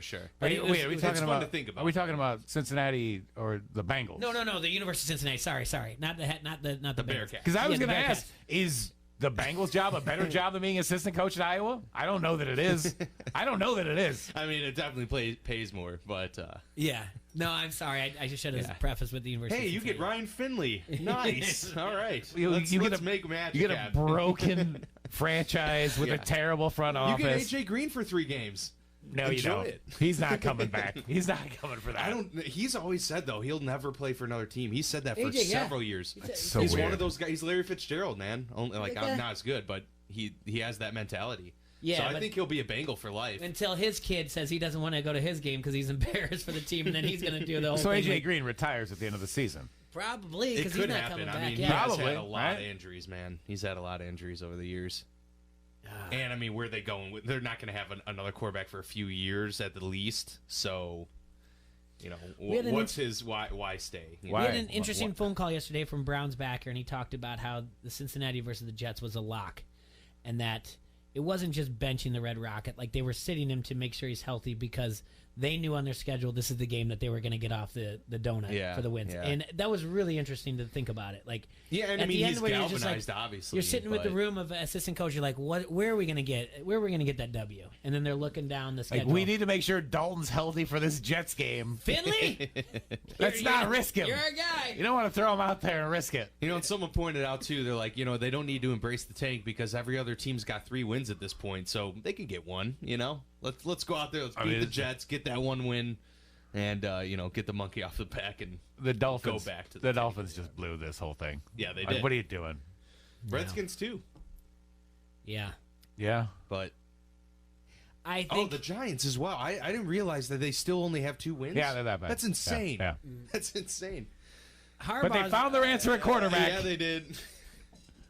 Yeah, that was interesting. All right, we'll come back to we put a pause on the Cowboy job, but Harbaugh is not Jim. John, yeah. Wait. Yeah, John. John's in Baltimore. Yeah. Jim's in Michigan. John's going to steal this Coach of the Year award from Tomlin, isn't he? Yeah, he might. If they get the 1 seed for sure, I mean, I feel like he's stealing it. I still think. What about the guy from San Francisco? Yeah, I mean, Kyle Shanahan too, but they've lost some bad games recently. Not that they were against bad teams. But there's AFC, NFC, though. Isn't there? Isn't there 2 AFC, NFC? I don't think so. Yeah, I'm pretty sure there is. I don't think so. No, not 1 out of 32. I thought Nagy you won can't it tell alone, me Jason Garrett and Nagy just was the coach of the year out of all 32. I don't know. That's a good question. I'm not sure. Serge? I'm not sure about that. No, he just says no. What? No, I have no opinion on that. No, I mean, do they give an AFC NFC coach of the year? No. Serge? He doesn't want to talk about Nagy. I think it's 2. I think it's both. No, there's But, only one, my friend. And Oh, last no. year, that man was Matt Nagy. And then what? How many Yeah, years? yeah. Was it So there is 2015? only- It was Jason Garrett. I believe so. Don Shula has the most wins at 4. Yeah, there you go. How many does Nice. Belichick Yeah, have? Belichick's only got 3, I believe. I can't believe they gave it to him 3 times. Yeah, Nagy's awesome. I think he deserved it. I'm not maybe I don't know. I don't know why I'm kind of like on his side. I don't know what it is. Who, Nagy? Yeah, which is rare because I don't like visors. And Yeah. I mean, anyone. What if it was saying- upside down and Do you think he backwards, should be though? fired? Definitely. I think Pace should be the one that has to. follow Yeah, the if sword. anything, It's I would say both. Pace would have to go. But do you really think Nagy should be fired after this year? Like, but what are the options? What like? Okay, here's always the answer. What are the options? Yeah. It's a good point, though. All right. It's a good point. Okay. The What are Browns the move on options? from Hugh Jackson. What do you got? What do you have to pull from? Freddie Kitchens. That's how you end up with Freddie Kitchens. It's how you end Jim up with Caldwell these gets fired. options. Detroit, they went Nagy with needs Matt to change Patricia. something that he's doing. Probably. But I mean, they He was won supposed to now. be this quarterback whisperer, and sometimes you can't whisper certain quarterbacks. Is he ruining Trubisky? Did he make him worse? He's supposed to be making him better. I mean, I'll agree that he hasn't adjusted well in several No. games where they've run the ball less than 10 times. Yeah. That's been on him. Is Trubisky more hurt than we think? I don't know. That's maybe, a hip, right? Maybe his pride is. I'm just saying, like, I don't think Trubisky's good. I'm just trying to, like, I don't maybe think he's hurt. Like, he was obviously hurt earlier in the season because you had Yeah. whichever McCown brother starting those games. It was Chase Daniel, but oddly enough, he's related to the McCowns. He's Chase probably McCown. half brother. Yeah. You know. Oddly enough, so Kate McNown. Well, you said what's the option, and that's always it because it's not as high profile. Because when people talk about the Cowboys, I mean, you automatically start going through the list. I mean, names pop off right away. Well, who you got for the Cowboys? Lincoln Riley. Lincoln Riley. Okay. Is the primary Sean Payton option. Is Payton leaving New Orleans? He could, yes. But he'd do it for the Dallas I just job. could That's never the see argument, Sean right? Payton Urban and Meyer. Jerry Jones No. coexisting. Why, with a and team. why would you I want couldn't to? see it. Jerry Yeah, Jones that's- needs like a nebbish guy who's going to let Jerry Jones be the talk of the town. The Urban thing Meyer. is, outside of the Why Jerry would Urban Jones Meyer take element- that job? He said that's a job you do not say no to. Oh, He flat out Really? said- Did he say yes. that? And this was week 5, week 6. That's interesting, though. He said, "Yeah, it's just one of those Because jobs I you listen don't to say Colin no Coward to." every now and then. He knows Urban Meyer pretty well, and he says he would be shocked if Urban Meyer took that job. So I mean, I don't. Maybe it's or maybe Nobody it's, maybe knows it's a until phone the offer call. gets put Maybe on it's the a phone table. call. Either way, it's something. It's either You a know. phone call or a job you just don't say no to, no matter what. That job right The there. thing is, it's a it's the giant Cowboys' difference job. between I not saying no to a understand- phone call. I understand and that's a not- giant's difference. You're inheriting a star-studded team. Like, I mean, it would be a good job outside of the baggage that comes along with it. That would be one of the more high-profile gigs. I mean, Dallas Cowboys head coach, for one. You get to, live in a nice climate, got that awesome dome, got a great team. What has Lincoln Riley done that makes you automatically Right. think Yeah, he's the guy? I mean, his name is always there with the Cowboys. For what? Yeah. They just feel like it would fit, I guess. Is there a guy who would actually move the needle where you're like, okay, the Cowboys are now the favorite? Or the Cowboys... It would be good for the brand.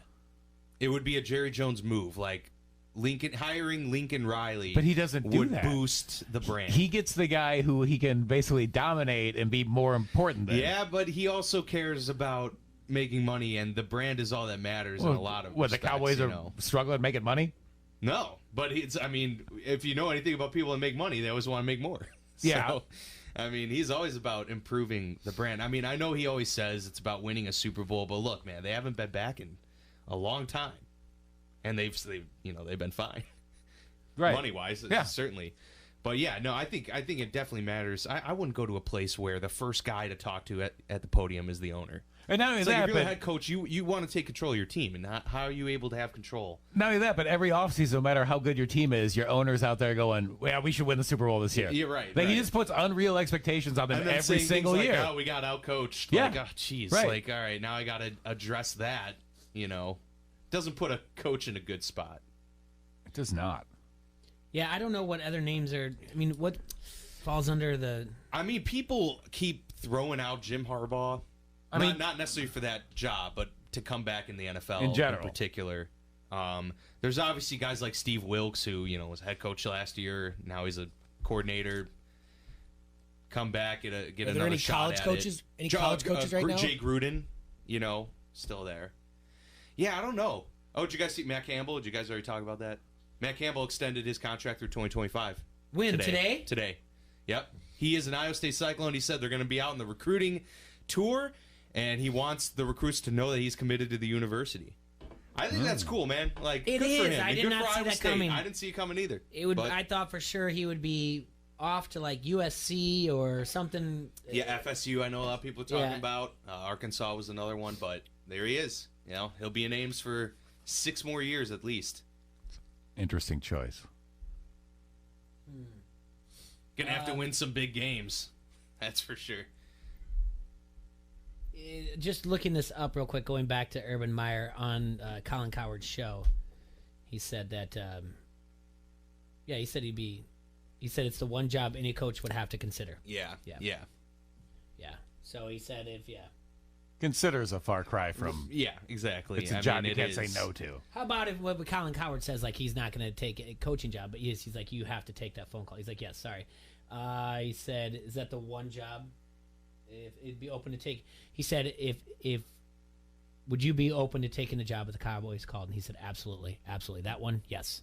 When are we gonna feel bad for Urban Meyer's family? He's there, he's gone. He's there, he's gone. Right. Like he says they're the most important thing in the world. He's cashing a check and getting out of town. Like, you never know. His kids just have to be like, what? I don't understand at that point when you're as renowned of a coach as him. Like, what more do you have to prove or get? You have all the money in the world. I wouldn't. I mean, hey man, it's that mentality. Like, these guys love it more than anything in the world, and I respect that. It's just like it. From my perspective, man, I would just coast the rest of got all the money in the world, just chill. Head coach is such a time, it requires so much time. I mean, people are sleeping at the facilities 3-4 days a week, and there's only one outcome that's actually good. Yeah, Super Bowl. Yeah, that's if you don't win the Super Bowl, then everybody else is trash essentially. Yeah, you're Matt Nagy. It's very stressful. Very stressful. Have to deal with a lot of personalities. The Serge media, yelling everything. at you all day on the radio. Well, if you can do it. There's a good point, though, now with college coaching, how big recruiting is. It's almost, college is almost more difficult with you're recruiting 24/7. College is much more difficult. That's why Harbaugh was a better NFL coach than he is a college coach. Like, coaching in college is a complete year-round commitment, especially with where you're at. I mean, if you're at Ohio State, it's a little easier. You got the recruits, but Michigan, you got to compete with Ohio State and Michigan State for that whole region. But it's only easier if you keep up on it. Like, you let that slip a little bit, and all of a sudden, you're what Alabama was in like the 90s or whatever, where you're supposed to have this incredible recruiting base, or like Texas right now, right? Like, you should have all the talent to pick from in the world, and you can't get it done anyway. Like, it's not easy. It's never easy. If I was Tom Herman, I'd get out of Texas right now. If there's a job calling, sinking ship. Well, basically, they fired his entire staff except for him. So they came in and said, "You have to fire your OC, your DC." And they moved their OC to like running backs coach. Like, you need to fire your staff because it's not working out. Yeah, we owe you too much money. We're not firing you. Yeah. You are gonna change everything going around. If I was him, I'd get out. Where are you going? It's the names. Dallas He's got Cowboys. the name. He's got the name. He could go. Anywhere. He'll stay in Austin. Yeah, just go to Dallas Cowboys. Yeah. Just commute over to I Dallas. mean, look at Cliff Kingsbury. He got fired Texas Tech. Yeah. And then they hired him. I mean, He got fired at Texas Tech. He didn't even have to win there. He just had to show that he ran some weird offense and scored some points. It was just way above these college kids' heads. That's all. It's fairly advanced. Yeah. Meanwhile, Arizona's just garbage too. Arizona's better than you thought. But honestly, Kyler Murray has done much better than I anticipated. That whole team's been more competitive. They played tight. They've been in a lot of close games. Yeah. They've just been on the losing side. And, which, again, is what they should be doing. Be on the losing side. Yeah, get another good draft show me pick. you're competitive, get a good draft pick for next year, and reload. Yep. And they should have a lot of first few round draft picks because of that Rosen trade and just compiling those picks, and they should be good in a few years. They just got to get better defense, and man, David Johnson's just He just fell off a cliff. I feel like they're Seems just like. they're just holding him off. Injuries or what is? So- he looks really slow though now. They Cliff still owe him a Kingsbury ton of comes money. in, Kyler Murray's there. They owe him a ton of money. I'm like, this is fantastic. Look at this. I'm going to build like weird fantasy teams around this offense because it's going to be great. Meanwhile, Baltimore had a different plan that I wasn't following. So I like have David Johnson for like I think maybe in an auction 37, which he's gone higher, but it's still pretty high. Is nothing. Like, No. my fantasy just. Early in this fantasy football season, you tried to trade me like 4 backup running backs for the Arizona Cardinals. Because you kept David Johnson. Yes. And wouldn't you like to have him now? No. Yeah, because it's 4 different guys, and Kenyon Drake ended up being the guy anyway. And I had him and dropped him. Yeah. Maybe I picked him up and offered him back to you. Maybe Christian that's Kirk what was basically the guy in the team. Kirk was one of them. Yeah. You're basically like, hey, how about I give you 4 pieces of trash for like Stephon Diggs? Oh, look at that! Yeah, but projections it all seem to. And then you can play running back roulette and try to pick the guy from Arizona who has a good game this week. You never know. I don't want to do that. Well, that didn't work out for me in my auction league, so it's very frustrating. And the fact that I had Lamar Jackson in that, and I had to pick between him and Deshaun Watson for a keeper, and I kept Deshaun Watson. Yeah, I mean, you're not going to lose with the Deshaun. last thing you saw out of him from Lamar Jackson was that playoff game. I didn't know that they were going to revamp everything, and Harbaugh's going to be coach of the year, completely beating out buy 31 in. other people. Who knew that either until today? Yeah. So, I don't know. It's just fancy football. But yet we do it. It's and then, it's very frustrating. And then same thing with DFS. Have you done that yet, Nick? DraftKings? Daily fantasy? Yeah. No. I just won $8 on it over the weekend. There you go. Yeah. See? Spent Well, 518. You know, what are you doing? That's like the story of it. Well, just cash it in, man. You can call it quits now. No, I know, but what I do with it is just kind of continue to play with house money. I think I like years ago just put in $10 and I haven't ever put in more. You're like I've just constantly I've constantly like had like $10 in. You're the Urban Meyer of daily fantasy. Yeah, but like the you one should day be able to walk away. The one day I hit though, and then I'll walk away.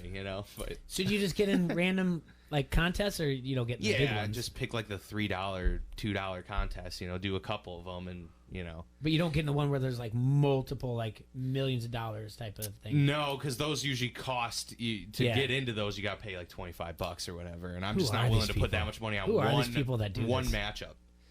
Like I It's really the same with sports betting, though. I mean, it's the analytics guys. Yeah. It really is. Yeah. And honestly, I don't know if DraftKings had it, but FanDuel had that issue for a while where they were having employees and other people who were basically colluding and creating algorithms within their program to And beat basically everyone out. blanketing. So basically, you're taking like 1,000 different variations of this one team, where like you're switching in 1 or 2 guys. So no but matter you think if you it's- had a great right. team, if you're they even were in the going to have a better one, or they were going to have 10 Yeah. of your team. Yep. So it would dwindle down the earnings that you get.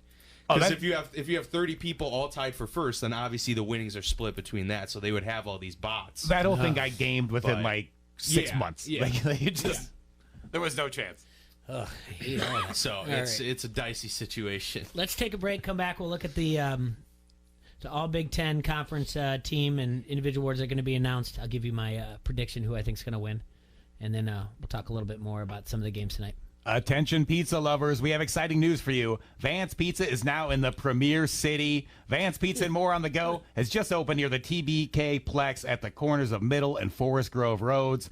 They have outstanding daily specials with that Vance Pizza you love, plus Vance famous wings. They're also popular bread nuggets, salads, and baked subs. Vance Pizza and More is a carry-out call-in establishment that you can have your pizza hot and ready for you in 10 minutes or so, or you can have it delivered. Delivery area is limited. So call Vans on the Go at 563-232-1396. That's Vans Pizza and More, 5023 Competition Drive in Bettendorf.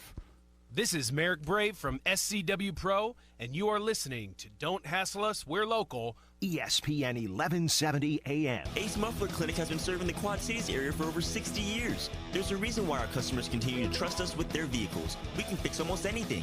We can fix your muffler, tune your brakes, change your oil, change your tires, replace your battery, customize your exhaust, tune your engine, repair your suspension, replace your radiator and your water pump. Align your automobile, refill your transmission fluid, and change your filters. And we believe in doing all those things right the first time.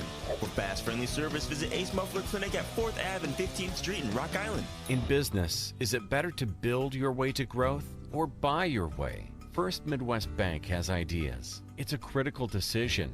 and different for every company. A First Midwest commercial banker can help you weigh your options. Because at First Midwest, they're not just bankers, but expert financial advisors. Talk to one today or visit wehaveideas.firstmidwest.com. M&A Momentum, Strategic Momentum, Business Momentum, First Midwest Bank. When storm damage hits, All Major Restorations is your insurance claim specialist. Loose or missing shingles, tinted siding, or damaged windows. All Major Restorations of the Quad Cities works with your insurance company, making the process quick and easy. The insurance company has people fighting for them. Let All Major Restorations work for you. Residential, commercial, and industrial. There's a reason they have an A+ accredited Better Business Bureau rating. Storm damage estimates are always free. Visit amrestorations.com. All Major Restorations of the Quad Cities. Frick's Tap Davenport is the Quad Cities home for all your sports action and good beer served properly. Kick back on Sundays. Don't miss a minute of the games with the NFL Sunday Ticket. Come early and watch every NFL game on one of their 23 TVs. Don't forget, Frick's great second floor bar is perfect for all your special events, birthday parties, anniversaries, or just a great time. Call 563-594-6857 or check us out on Facebook for all booking inquiries. Frick's Tap, good beer served properly. West 3rd Street, Davenport. Driver respect and real home time. Hey, it's Eric from Winger Truck Line. Would you like to be home for the holidays? Drive for Winger and you will be. Winger Truck Line is hiring regional home weekend drivers, and right now we waive the 90-day wait period for holiday pay. Drive with us and you get paid Christmas and New Year's. Winger Truck Line, we say what we mean and we mean what we say. See for yourself. Call me today, Winger Truck Line, 800-593-6433, or visit drivewtl.com. Back by popular demand, Gobo Productions presents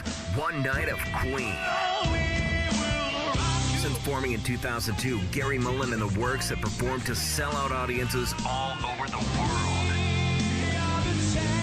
And now they're back in the USA for a brand new tour. One Night of Queen is a spectacular live concert recreating the look, sound, and showmanship of arguably the greatest rock band of all time.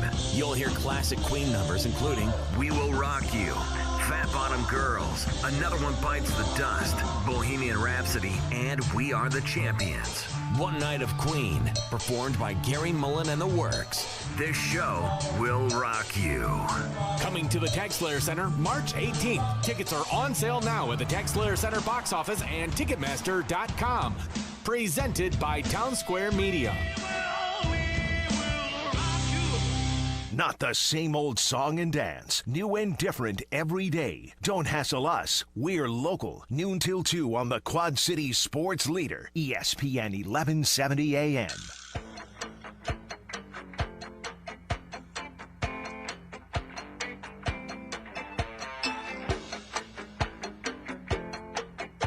Welcome back to ESPN 1170. Don't hassle us, we're local. It's me and Vasco, we're left. Holding down the fort. Serge had to take off, so did Nick. We appreciate Nick coming in for T-Roy and Coral from 7G and Alex from Rhythm City Elite Sportsbook for calling in as well. Vasco's with me. We're gonna look at a couple things. We're gonna look at the SI.com power rankings. We do that every Tuesday. But today at 3:00, all Big Ten conference teams are going to be announced. I think it's just defense. The defense and special teams are going to be announced today at 3:00, and tomorrow will be the offense selections. And they have this thing, on the big show on the network. I put out a blog out there on ESPN1170am.com with my predictions. It's nothing too crazy, but it's worth always a talk. Defensive Player of the Year, Chase Young. Yeah, it makes sense. I mean, even with 2 games, he's still there's insane. not much argument there, So. And that would be the Nagurski-Woodson Defensive Player of the Year award. And then the Smith-Brown Defensive Lineman of the Year, Chase Young. There you go. Just keep rattling them off. And then I put for the Butkus-Fitzgerald Linebacker of the Year, Dele Hardin from Illinois. He's right up there with normal tackles and tackles for loss and everything else, sacks. The Tatum-Woodson Defensive Back of the Year, Antoine Winfield. Minnesota. Yeah. That's not fair. up there for the That's most fair. tackles, not up there for the most broken passes, but 7 interceptions. That's 4 more than the. And I would have guessed coming into the year it was going to be Geno Stone, Yeah. but Yeah, 7 you can't interceptions. argue Even with if that. you've got to give credit to. Kick of the year, Keith Duncan. Yeah, it's got to be. Absolutely. Yeah. That's a runaway right there. The Edmund Fields punter of the year, Blake Hayes from Illinois. They probably punted a lot. They did. He has the most punts, but the other thing that's important that he has the number 2 average. Okay. So he was consistent. Yeah, it was 44.2 through there. I love Sleepy. I do from Iowa, but yeah. The Rogers Dwight return specialist of the year, Javon Leake from Maryland. Yeah, there you go. He's the only one that he returned 2 kickoffs this year for touchdown. No one else returned any punts for a touchdown in the Big Ten. But not too many dynamic special teams in the Big Ten. yeah, return Smith-Marset games, won I it should last say. year, but I couldn't give him back to back. No. Here's where it gets. Here's where it gets a little different. All right, they and I forget which one, so I need to look it up. So pardon me for 1 second, but. I want to. There's two Coach of the Year awards. That's why I find it strange. One is the media vote, and one is the coaches, and I split them.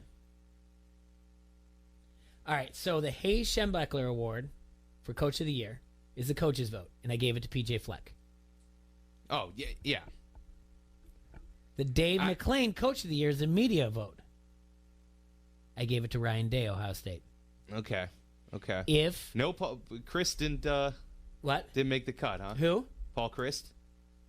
If I had to do it, Lovey would be 3. I would. Yeah. Okay. I would actually agree with that. What I he's do done think with it's that program, PJ for Ryan. sure, I think for it's. sure, I do think for it's sure. PJ Ryan, Lovey, then Paul Christ. Okay. Fair point. Yeah. I gave coaches vote PJ Fleck for what Minnesota did. I gave Ryan Day media because media for some reason the Big Ten. If we look at what they'll only go for the higher profile. I mean they had Nebraska winning the West for sure. For sure. It's like Dabo yelling at the media about college football playoffs. Yeah, you don't want to sin. It just seems like the media is just going to vote for. Well, they're undefeated. I don't and they beat disagree. Like you got to Flex should be the top. There was just a major turnaround and winning some major games. I mean, and they lost the games they lost. They didn't get absolutely hammered. You know, like okay, Wisconsin, but they were in for the first half. They were in that game. Sure. Yeah, and they won some big games. You know, so yeah, you got to go with them. But I would almost think Lovey would be the second in there. Lovey should get mentioned for beating Wisconsin. And doubling up for what the most wins he's had, and he's bowl eligible. Yeah. So I mean, tripling up the most. I think it's the first time since like 2013 or something 2011. like I mean, it's something like that. It's been like 6, 7 so years. For all the Illinois fans out there, I want you to know Lovey's up there, but I mean Ryan Day that team's incredible, and PJ Fleck what he's done as well. There are a lot of good coaches in the league. Yeah. So that's just. I mean, it was just one of those things. I looked at everything. I'll put out a blog probably either just this afternoon about who I think's going to win for the offensive selections. I was going to go as far as to do like the entire first team, and I was like, you know what?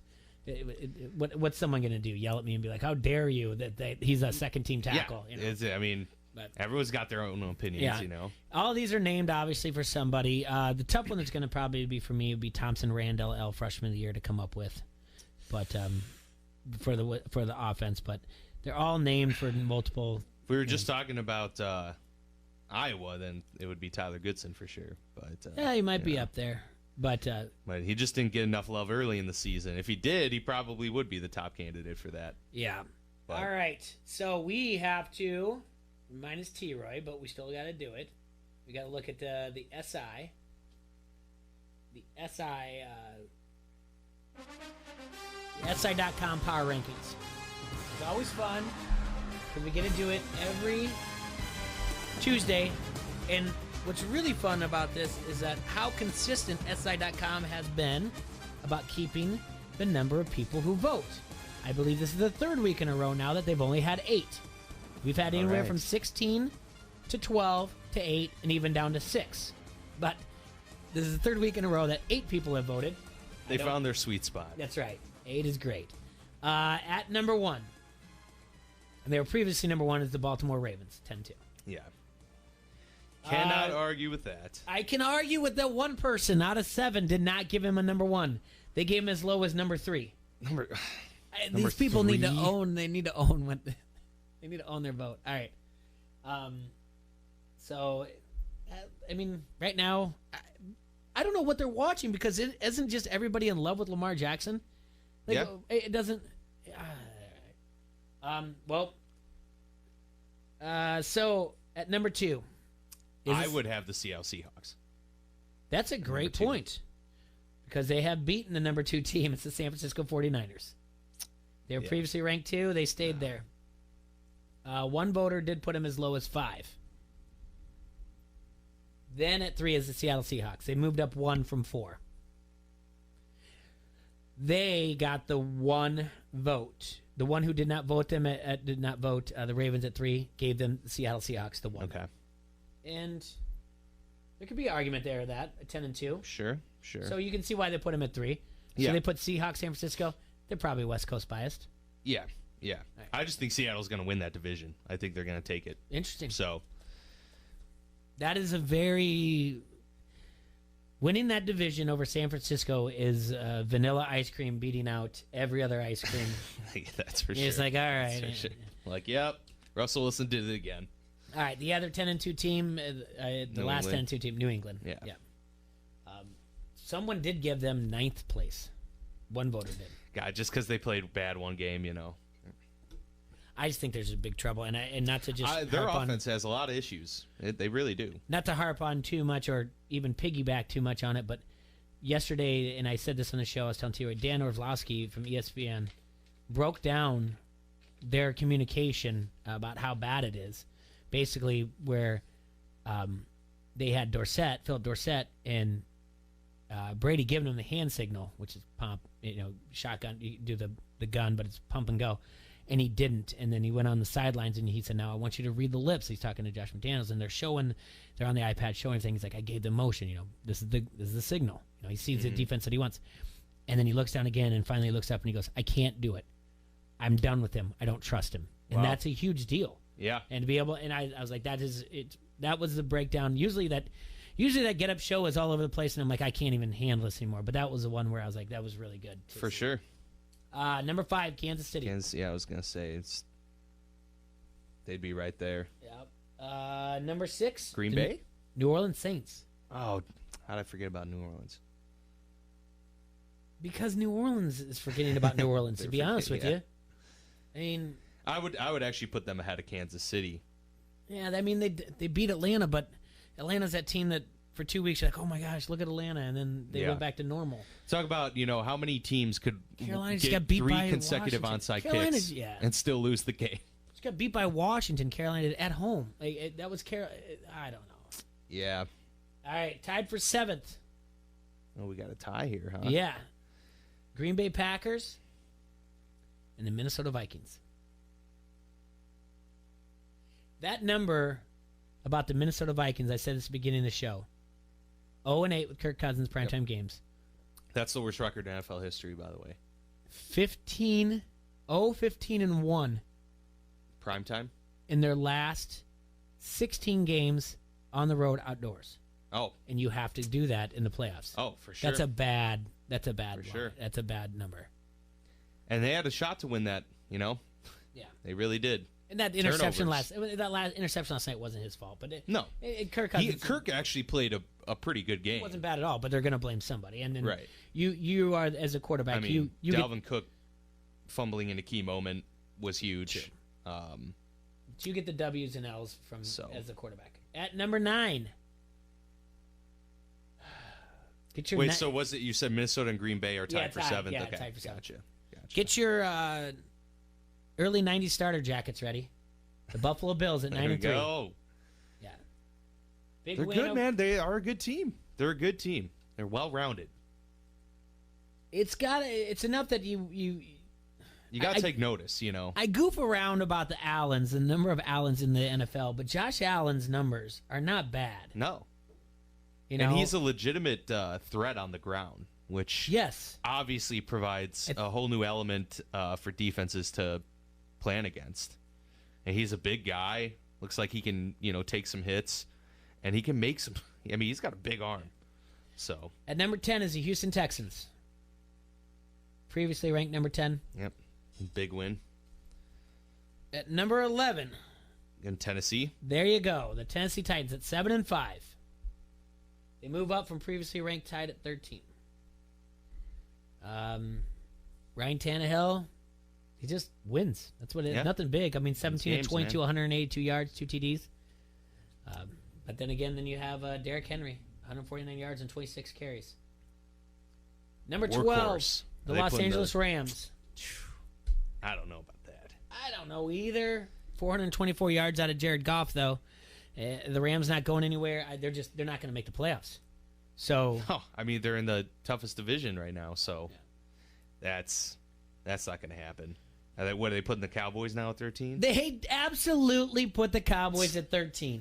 A team that we talked enough about. We had a phone call from Dan from DeWitt. He's just like, we talk too much about the Cowboys. Not that we talk too much, but he's just like, they're not that good. I'm like, they're not. You're right. I can't argue with that. You got to put Pittsburgh at 14 then. No, it's the Indianapolis Colts. All right. At Disagree. 6-6. Then the Pittsburgh Steelers with Duck. With Doug. Hey, he played well. He looked pretty good. Yeah, 14 of 21 for 212 yards, 1 TD, 1 interception. Yep, and the pick wasn't really his fault. This is I want more Mike Tomlin. I want more microphone in front of Mike Tomlin. Yeah. So you made the adjustment at halftime. This is obviously last week's. You Yeah. made the adjustment. Yeah, we did. Why'd you do that? Why are you going to stick? And then they're like, okay, you're going to stick with Duck. Yep. Why are you going with him? He's not going to kill us. Yeah, he's It's not going to the kill most us. honest thing in the Yeah. world. So, Yeah. so hold on a second. So are you saying that Mason would have killed you? That is 100% what I just said. He gives us an opportunity. We're not dead in the water Right, with him. right. I love he's the not. thought. He's not going to ruin the game, you know, and that's what you want. And he also said, they said, did you walk Duck through the game plan throughout the week? Did you pay extra attention to him? And he said, no, I didn't want him. I felt like if I paid extra attention to him and preached more things to him, that his confidence would wane and show that I didn't have confidence in him. I wanted him to know I believed he was the guy. I'm going to treat you like a normal quarterback that has been starting for 5 years. And I think that shows how good of a coach he is, to know when to instill confidence in guys like that. Yeah. You know, it's very easy to be worried. You got your 4-string quarterback starting a game here against a pivotal, division opponent. You could micromanage and be too detail-oriented. But instead, he's like, let's just play football. We'll do the game plan as usual. And it's paid off. 16. I do not agree with this.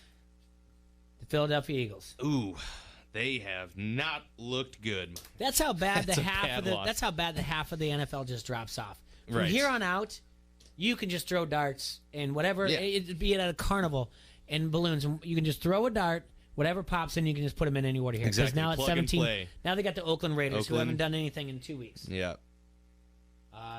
Looked like The they were doing a Bears. fun time. 18, the Cleveland Browns. That's just because it's around. It's just fun to have them there. Yeah. Instead of the lower third, it's just fun to have them there to say, they can still somehow not in the Yeah, I mean, playoff picture. mathematically, Yeah. they're not eliminated, but They've got the talent. They're fun, and I guess I don't know. Freddie Kitchens has a T-shirt. Who knows? 19, the Los Angeles Chargers. I don't. is there any team that loses in more heartbreaking ways than the Chargers? I mean, they lose in the last second of games at least 3 times a year. Yeah. It's just crazy. Flag, spot foul, first down, field goal. Yep. All in 99 seconds. You can't write a script like that. I haven't looked at the stats from the Tampa Bay game, which Tampa Bay is number 20. But wasn't Jameis? Jameis was on pace to be the only quarterback to average 300 yards and 2 interceptions. So Ever in NFL NFL history? Yeah. Wow. So I got to look and see if he's still on that. I think he is. So he's got like 24 interceptions already Oh, this yeah. year? Yeah. I didn't even realize he has that many. That's Yeah. wild. It's disgusting. That is crazy. 21 tied at 21. Atlanta Falcons at 3-9, and then the 6-6 Chicago Bears. Ooh. That's ridiculous. The Bears should be higher on that list than that. They're a much better team than Atlanta. We're going to find out Thursday night. I actually hope the Bears win on Thursday night. I do. That's a game that I could see them pulling out the win, too. I could see it happening. I thought they should have been favored.